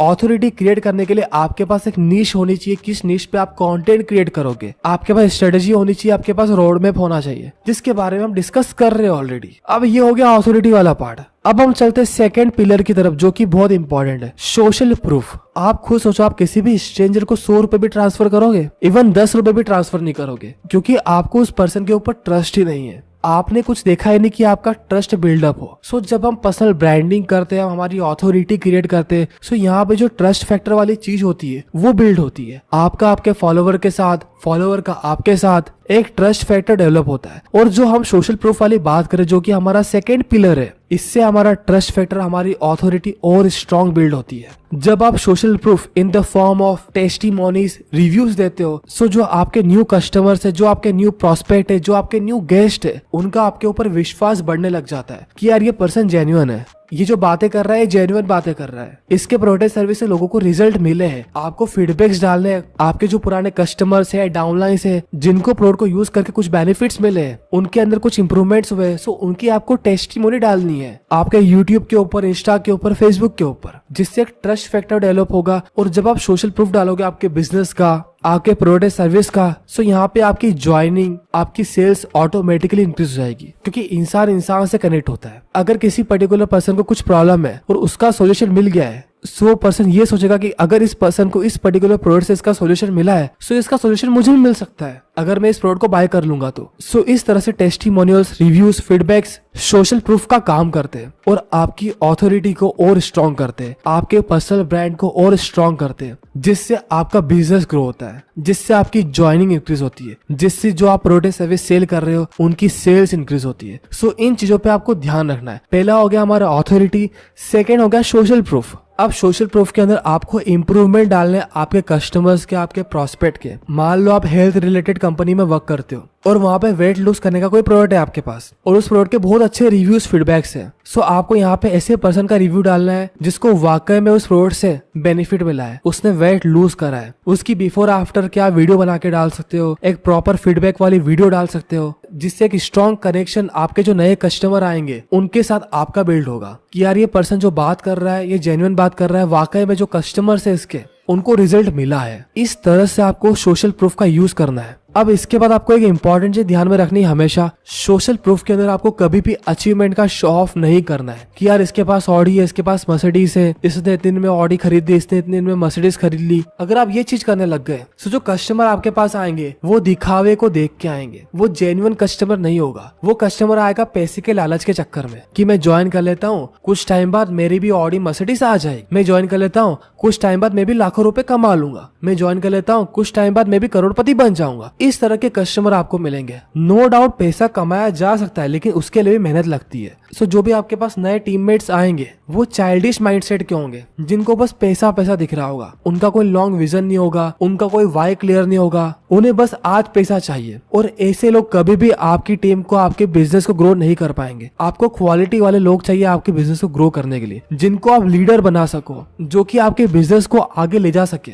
इस चीज का आपको हमेशा ध्यान रखना है। मैं उम्मीद करता हूँ कि सोशल प्रूफ पे क्या क्या यूज करना है ये चीज आपको क्लियर हो चुकी होगी। इसके बाद आता है हमारा थर्ड पिलर, जो कि है रिलेटिबिलिटी। देखो, इंसान इंसान से कनेक्ट होता है। अगर आपके कंटेंट में, आपकी बातों में रिलेटिबिलिटी है, जो आपको सुन रहा है, जो आपकी बातों को समझ रहा है, वो आपकी बातों से रिलेट कर जाएगा, तभी वो आपके प्रोडक्ट सर्विस को बाय करेगा। सो जो भी आप कंटेंट क्रिएट करो, जिस भी प्रॉब्लम का आप सॉल्यूशन दो, इस तरह से आपको आपकी बातों को प्रोजेक्ट करना है। सामने वाले पर्सन को लगे कि यार ये बंदा ही मेरे जैसा है, इसको भी ये प्रॉब्लम थी, इसको सॉल्यूशन मिला, मुझे भी मिल सकता है। अगर आपने आपके प्रोडक्ट सर्विस को प्रॉपर तरीके से रिलेट करवा दिया आपके प्रोस्पेक्ट के साथ, कस्टमर के साथ, न्यू गेस्ट के साथ, सो आपके साथ वर्क करने में, आपके प्रोडक्ट सर्विस को बाय करने में ज्यादा नहीं सोचेंगे। जो भी आप कंटेंट पोस्ट करोगे वो प्रॉब्लम सॉल्विंग कंटेंट होना चाहिए, उससे कुछ ना कुछ सॉल्यूशन मिले आपके प्रोस्पेक्ट को, आपके कस्टमर को, आपके गेस्ट को। उनको लगना चाहिए यार ये चीज तो मैं भी फेस कर रहा था, ये प्रॉब्लम तो मेरी भी है, इस बंदे ने इस प्रोडक्ट से इसका सॉल्यूशन निकाल लिया तो मुझे ही मिल जाएगा। इस तरह से आपको रिलेट करवानी हर एक सिंगल चीज, आपके प्रोडक्ट,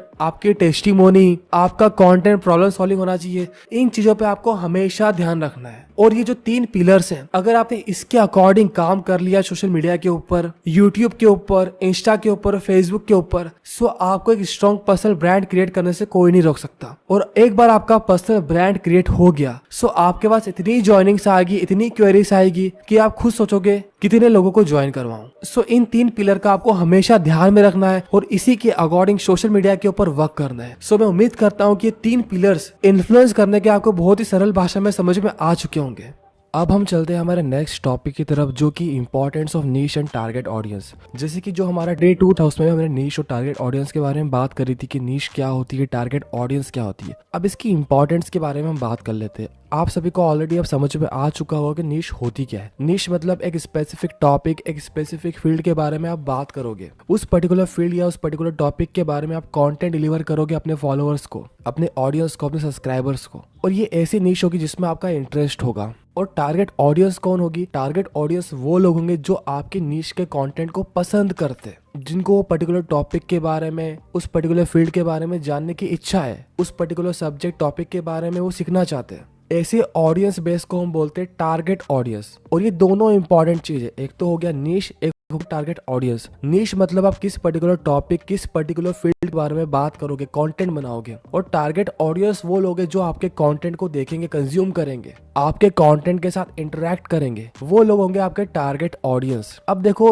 नीश और टारगेट ऑडियंस की इंपॉर्टेंस क्या है। मान लो आप किसी भी रैंडम टॉपिक के ऊपर बातें करने लग जाते हो, सोशल मीडिया के ऊपर, यूट्यूब के ऊपर आप कंटेंट डिलीवर कर रहे हो किसी भी रैंडम टॉपिक के ऊपर। सो आपके पास जो ऑडियंस है वो रैंडम आएगी। मान लो आप कभी स्टॉक मार्केट की बात कर रहे हो, कभी डिजिटल मार्केटिंग की बात कर रहे हो, कभी ऑनलाइन अर्निंग की बात कर रहे हो, कभी मैथ्स पढ़ा रहे हो, कभी मोटिवेशन दे रहे हो, कभी इंग्लिश स्पीकिंग पढ़ा रहे हो, मतलब सब आपने मिक्स कर दिया है। आप खुद सोचो फिर आपके पास ऑडियंस कैसी आएगी। आपके पास एक मिक्स ऑडियंस आएगी। आपको नहीं पता वो ऑडियंस आपके साथ फ्यूचर में कितने दिन तक टिकेगी। आपको नहीं पता वो आपके फ्यूचर के प्रोडक्ट को परचेस करेगी कि नहीं करेगी, क्योंकि आपने स्टार्टिंग से ही वो बोलते ना रायता फैला के रखा है। कभी आप स्टॉक मार्केट के कंटेंट डालते हो, कभी आप मोटिवेशन वीडियो डालते हो, मतलब आप मिक्स कंटेंट डाल रहे हो। सो आपके पास जो ऑडियंस आ रही वो भी मिक्स आ रही, और इस तरह से आप आपके चैनल को, आप आपके सोशल मीडिया प्लेटफॉर्म को कभी ग्रो नहीं कर पाओगे। आपको सबसे पहले आपकी नीश डिसाइड करनी पड़ेगी, उसी के बाद उस नीश के ऊपर आपको कंटेंट रेगुलर क्रिएट करना पड़ेगा। और आप जब कंटेंट क्रिएट करोगे तो आप खुद भी बहुत चीजें सीखोगे, आपका नॉलेज भी एनहांस होगा, आपको भी बहुत कुछ नया सीखने को मिलेगा। और जो लोग आपको सुनेंगे वो एज ए एक्सपर्ट आपको देखेंगे कि यार इस पर्टिकुलर बंदे को इस पर्टिकुलर फील्ड के बारे में नॉलेज है यार। सो इस तरीके से निश की इंपॉर्टेंस होती है। तो सोशल मीडिया के ऊपर, यूट्यूब के ऊपर किसी भी कॉपी पेस्ट करके वीडियो डाल रहे हो, सो आप लॉन्ग टर्म में कभी भी बिजनेस क्रिएट नहीं कर पाओगे सोशल मीडिया की मदद से या यूट्यूब की मदद से। आपको पहले निश डिसाइड करनी पड़ेगी किस पर्टिकुलर फील्ड के बारे में मुझे कंटेंट क्रिएट करना है, और वो टॉपिक होना चाहिए प्रॉब्लम सॉल्विंग। जो भी आप टॉपिक डिसाइड करोगे वो होना चाहिए प्रॉब्लम सॉल्विंग। लोग जब आपके कंटेंट को कंज्यूम करें तो उनकी कुछ ना कुछ प्रॉब्लम सॉल्व होनी चाहिए। और टारगेट ऑडियंस इसलिए इंपॉर्टेंट होती है कि आपके पास अगर परफेक्ट टारगेट ऑडियंस आती है, जस्ट इन केस मैं मेरा एग्जांपल देता हूँ। हमारे दो चैनल है, एक तो रीच माइंडसेट एकेडमी है जहाँ पे हम financial related, motivation related content deliver करते हैं, और एक है हमारा द डिजिटल गौरव। और डिजिटल गौरव वाले चैनल पे और इंस्टाग्राम पे हम ओनली डिजिटल मार्केटिंग रिलेटेड या ऑनलाइन मार्केटिंग रिलेटेड कंटेंट ही डालते हैं, क्योंकि हमें पता है कि हमारे टारगेट ऑडियंस कौन है, हमें किन लोगों को कंटेंट दिखाना है और हमारी नीश क्या है। अगर मैं रैंडमली कुछ भी टॉपिक डालूंगा, कुछ भी कंटेंट डालूंगा और फ्यूचर में मैं कोई प्रोडक्ट लेके आता हूँ, कोई सर्विस लेके आता हूँ, सो मेरी टारगेट ऑडियंस तो मिक्स है। फॉर एग्जाम्पल फ्यूचर में हम एडवांस डिजिटल मार्केटिंग की ट्रेनिंग लेके आते हैं, सो हमारे टारगेट ऑडियंस में कौन लोग हैं जिनको डिजिटल मार्केटिंग रिलेटेड कंटेंट देखना है, जिनको इंटरेस्ट है मार्केटिंग में, ऑनलाइन मार्केटिंग में, डिजिटल मार्केटिंग में। सो जो हम फ्यूचर में प्रोडक्ट लेके आएंगे, ट्रेनिंग लेके आएंगे, सर्विस लेके आएंगे, सो वो लोग उससे परचेस करने में ज्यादा सोचेंगे नहीं। और अगर आपको प्रॉपर बिजनेस बिल्ड करना है ऑनलाइन प्लेटफॉर्म की मदद से, सो ये आपको पहले से सोच के रखना है कि आपकी टारगेट ऑडियंस कौन होने वाली है और आपकी नीश क्या होगी, किस पर्टिकुलर नीश के ऊपर आप कंटेंट डिलीवर करोगे। और मान लो मैं रैंडमली किसी भी टॉपिक के ऊपर बातें करने लग जाता हूँ हमारे डिजिटल गौरव वाले चैनल पे, सो वहाँ पे मिक्स ऑडियंस आएगी। अब फ्यूचर में प्रोडक्ट लेके भी आता हूँ, सो उसकी जो सेलिंग है वो इतनी नहीं होगी, क्योंकि मेरे पास मिक्स ऑडियंस है, और शायद मेरा चैनल ग्रो भी नहीं होगा, क्योंकि मैं कुछ तो भी कंटेंट डाल रहा हूँ। सो इस तरह से आपको पहले से डिसाइड करके रखना है, इस तरह से आपको पहले से प्लानिंग करनी है। और नीश और टारगेट ऑडियंस की बहुत ज्यादा इंपॉर्टेंस है। अगर आपने नीश और टारगेट ऑडियंस क्लियर कर लिया, आपने इसको फिगर आउट कर लिया, सो आपको ऑनलाइन चैनल की मदद से अपने बिजनेस को ग्रो करने से कोई भी नहीं रोक सकता। मैं उम्मीद करता हूँ कि ये चीज आपको अब समझ में आ चुकी होगी। अब हम चलते हैं हमारे नेक्स्ट टॉपिक की तरफ, जो कि नीश क्लियरिंग स्ट्रेटेजी, कि नीश को क्लियर कैसे करना है। अब नीश होती क्या ये आपको ऑलरेडी पता है, लेकिन मैं वापस से रिपीट कर देता हूँ। ऐसी फील्ड, ऐसे टॉपिक के बारे में बातें करोगे, कंटेंट क्रिएट करोगे, उसमें अपनी खुद की एक्सपर्टीज बनाओगे, जिसमें इवन आपको स्टार्टिंग में पैसा मिले भी नहीं तो भी आप काम करोगे फ्री में। उस पर्टिकुलर चीज को बोलते हैं नीश। फॉर एग्जाम्पल किसी पर्सन को वीडियो एडिटिंग में बहुत मजा आता है, अब उसे कोई पैसे नहीं देगा तो भी वो सीखेगा, तो भी वो उसके बारे में कंटेंट बना सकता है, वीडियो बना सकता है, लोगों को सिखा सकता है, क्योंकि उसको उस पर्टिकुलर फील्ड में इंटरेस्ट है। सो ऐसे टॉपिक को आपको सिलेक्ट करना है। अब वो जो टॉपिक होगा वो होगा आपका प्रॉब्लम सॉल्विंग। अब यूट्यूब पे बहुत सारे चैनल्स ऑलरेडी बने हुए हैं मार्केटिंग के, डिजिटल मार्केटिंग के, वीडियो एडिटिंग के, और सारे चैनल कुछ ना कुछ प्रॉब्लम सॉल्व कर रहे हैं अपने कस्टमर्स की, अपने ऑडियंस की, अपने फॉलोअर्स की, अपने सब्सक्राइबर्स की। जब भी आप नीश और टॉपिक डिसाइड करो तो आपको ये सोचना है कि सामने वाले ऑडियंस की क्या प्रॉब्लम सॉल्व हो रही है, फिर उस पर्टिकुलर फील्ड के बारे में आपको कंटेंट क्रिएट करना है। अब यहाँ पे एक और चीज आती है, जो हमारी टारगेट ऑडियंस है वो डिफर हो सकती है। अब आप बोल रहे हो यार नीश में टारगेट ऑडियंस तो सेम होनी चाहिए ना यार। अब आप बोल रहे हो कि नीश में टारगेट ऑडियंस भी डिफरेंट हो सकती है। हाँ जी, हो सकती है। ऐसा क्यों? जस्ट इन केस आप एग्जांपल ले लीजिए म्यूजिक का, कि कोई पर्सन म्यूजिक फील्ड में बहुत इंटरेस्टेड है, उसे सिंगर बनना है, वो गाने गाने का बहुत शौकीन है। अब देखो, सिंगिंग हो गया, म्यूजिक हो गया, एक नीश हो गई। अब यहाँ पे टारगेट ऑडियंस डिफरेंट हो सकती है। किसी को रैप म्यूजिक पसंद है, किसी को सॉफ्ट म्यूजिक पसंद है, किसी को हिप हॉप पसंद है, किसी को रोमांस वाले सॉन्ग पसंद है। मतलब जो टारगेट ऑडियंस है रैप म्यूजिक की, सॉफ्ट म्यूजिक की, हिप हॉप की, पैट्रियोटिक सॉन्ग्स की, ये अलग अलग हो गई है। मतलब यहाँ पे टारगेट ऑडियंस डिफरेंट है क्योंकि सिंगर्स के अंदर भी कैटेगरीज आ गई। रैप म्यूजिक आ गया, सॉफ्ट म्यूजिक आ गया, हिप हॉप आ गया, रोमांस वाले सॉन्ग्स हो गए, पैट्रियोटिक सॉन्ग्स हो गए। अब इन अलग अलग कैटेगरीज के अंदर अलग अलग टारगेट ऑडियंस है। मतलब आपकी मेन निश क्या हो गई? Singing music. अब सिंगिंग म्यूजिक के अंदर वापस से सब निश और सब टॉपिक्स आ गए। सो जब भी हम सब निश या सब टॉपिक के अंदर आते हैं सो हमें एक्सपर्टीज मिल जाती है। फॉर एग्जाम्पल हम ऑनलाइन मार्केटिंग का एग्जाम्पल लेते हैं। ऑनलाइन मार्केटिंग बोल लो, डिजिटल मार्केटिंग बोल लो, इंटरनेट मार्केटिंग बोल लो, तीनों चीज सेम है। अब ये एक ब्रॉडर टॉपिक हो गया, ये ब्रॉडर निश हो गई। अब मान लो मैं इसमें थोड़ा डिटेल में जाता हूँ, मैं बोलता हूँ कि मैं फेसबुक एड्स एक्सपर्ट हूँ। सो मैंने क्या करा, उस निश को ब्रेक डाउन कर दिया सब निश के अंदर। जो मेरी मेन निश है, मेन कैटेगरी, वो क्या है? ऑनलाइन मार्केटिंग, डिजिटल मार्केटिंग, या आप बोल सकते हो इंटरनेट मार्केटिंग। लेकिन उसके अंदर मेरी वापस से सब निश आती है जो कि है फेसबुक एड्स। मतलब मैं फेसबुक एड्स एक्सपर्ट हूँ, मुझे फेसबुक एड्स के बारे में अच्छा खासा नॉलेज है। सो ये मेरी सब निश हो गई। अब मेरी टारगेट ऑडियंस भी यहाँ पे डिफर हो जाएगी। देखो, किसी को ऑनलाइन मार्केटिंग में एसईओ सीखना है, किसी को सोशल मीडिया मार्केटिंग सीखनी है, किसी को वेबसाइट डेवलपमेंट सीखना है, किसी को 360 डिग्री ऑनलाइन मार्केटिंग सीखनी है, किसी को बस गूगल एड्स सीखने, किसी को बस फेसबुक एड्स सीखने है। सो वापस से जो सब निश बन रही है डिजिटल मार्केटिंग के अंदर, वहां पे टारगेट ऑडियंस अलग अलग है। जिसको फेसबुक एड्स सीखना है, शायद उसको एसईओ से कोई मतलब ही नहीं, उसने बोला एसईओ मुझे सीखना ही नहीं है यार, मुझे बस फेसबुक एड्स के बारे में एक्सपर्टीज चाहिए। मतलब टारगेट ऑडियंस आपकी डिफर करेगी आपकी निश के अकॉर्डिंग। आपकी मेन निश हो गई मान लो म्यूजिक। म्यूजिक के अंदर आप सिंगर किस टाइप के हो, rap music, soft music, hip hop, और इसी में आपकी टारगेट ऑडियंस डिफर कर जाएगी। जैसे कि मैंने ऑनलाइन मार्केटिंग का एग्जांपल लिया। ऑनलाइन मार्केटिंग एक ब्रॉडर टॉपिक है, उसके अंदर सब टॉपिक्स आते हैं, सब निश आती है। एसईओ हो गया, एसईएम हो गया, पीपीसी हो गया, वेबसाइट डेवलपमेंट हो गया, Facebook ads, Google ads, different topics, different niches हो गई। अब इन डिफरेंट निश के अंदर डिफरेंट टारगेट ऑडियंस है। हर किसी को हर कोई चीज नहीं सीखनी है। और इसको हम डॉक्टर के एग्जाम्पल से भी समझे। सो आई का अलग स्पेशलिस्ट होता है, कार्डियो का अलग होता है, स्किन का अलग होता है। मतलब जहाँ पे एक्सपर्टीज आती है वहां पे लोग आपको ज्यादा पे करने के लिए तैयार हो जाते हैं। सो आपको ये भी डिसाइड करना कि आपने पहले मेन क्राइटेरिया सिलेक्ट कर लिया कि आपको ऑनलाइन मार्केटिंग के बारे में बात करनी है। वो ऑनलाइन मार्केटिंग में किसके बारे में बात करोगे? इंस्टाग्राम मार्केटिंग एक्सपर्ट की तरह बात करोगे, फेसबुक एड्स एक्सपर्ट की तरह खुद को प्रोजेक्ट करोगे, लीड जनरेशन एक्सपर्ट की तरह खुद को प्रोजेक्ट करोगे। जो भी आपका प्रोजेक्शन होगा, अगर आप एक्सपर्टीज बना लेते हो एक फील्ड के अंदर, एक पर्टिकुलर निश के अंदर, सो लोग आपको मुंह बोली कीमत देने को तैयार हो जाते हैं। सो ये इंपॉर्टेंस होती है निश की, और इस तरह से आपको निश को क्लियर करना है। सबसे पहले आपको डिसाइड करना है किस पर्टिकुलर टॉपिक, किस पर्टिकुलर फील्ड के बारे में आपको कंटेंट क्रिएट करने में मजा आता है। अगर आपको कोई पे भी नहीं करे तो वो आप काम कर सकते हो, और वो काम करने से, उस काम से रिलेटेड कंटेंट क्रिएट करने से लोगों की प्रॉब्लम सॉल्व होनी चाहिए। सो वो आपकी निश हो गई। अब निश के अंदर एक मेन निश आएगी, उसके अंदर सब निशेज आ जाएगी।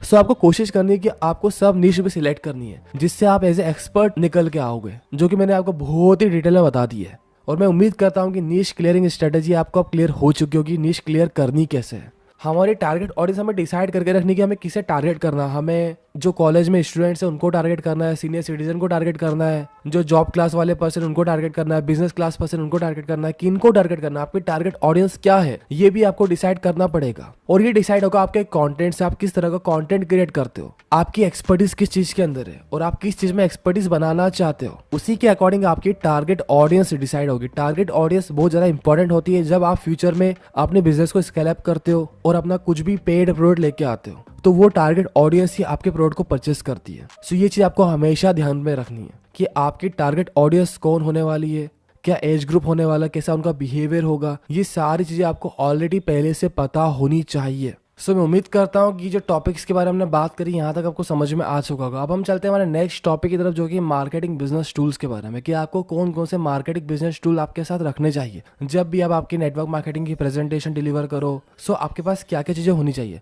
अगर आपकी प्रोडक्ट बेस्ड कंपनी तो प्रोडक्ट आपके पास होनी चाहिए। सर्विस बेस्ड कंपनी तो आपको सर्विस के बारे में सारी इन्फॉर्मेशन उसको यूज करते आना चाहिए। उसके बाद एक डायरी आपको रखनी चाहिए हमेशा, क्योंकि जो भी आपके पास आइडियाज आ रहे हैं, जो भी कुछ आपको प्लानिंग करनी है, किसी को प्लान देना है, किसी को प्रेजेंटेशन देनी, तो आप डायरी की मदद से भी दे सको। फिर आपके पास फर्स्ट वीक का प्लान होना चाहिए अगर आप नेटवर्क मार्केटिंग में अभी ज्वाइन कर रहे हो। और अगर आपको टाइम हो चुका है, सो जो न्यू ज्वाइनिंग्स आपके पास आती है उनको आपको फर्स्ट वीक का प्लान बना के देना है। अब ये फर्स्ट वीक का प्लान क्या होगा, कैसा होगा, इसकी हम पीडीएफ आपको बना के देंगे, जिसमें हम आपको प्रॉपर फर्स्ट वीक का प्लान बना के देंगे। फिर आपके पास होना चाहिए गोल चार्ट, प्रोडक्ट के कैटलॉग्स होने चाहिए, और जो आपके कस्टमर्स है, जो आपके बायर्स है, उनके टेस्टिमोनियल्स, उनके रिव्यूज़, उनके फीडबैक्स की वीडियोस होनी चाहिए। क्योंकि ये चीज़ अगर आपके पास है सो आपको फॉलोअप करने में, क्लोजिंग करने में, सेल को क्लोज करने में कभी भी प्रॉब्लम नहीं आएगी। सो ये चीज़ आपको हमेशा आपके साथ रखनी है। मैं वापस से रिपीट कर देता हूँ, प्रोडक्ट के बारे में आपके पास सारी इन्फॉर्मेशन होनी चाहिए,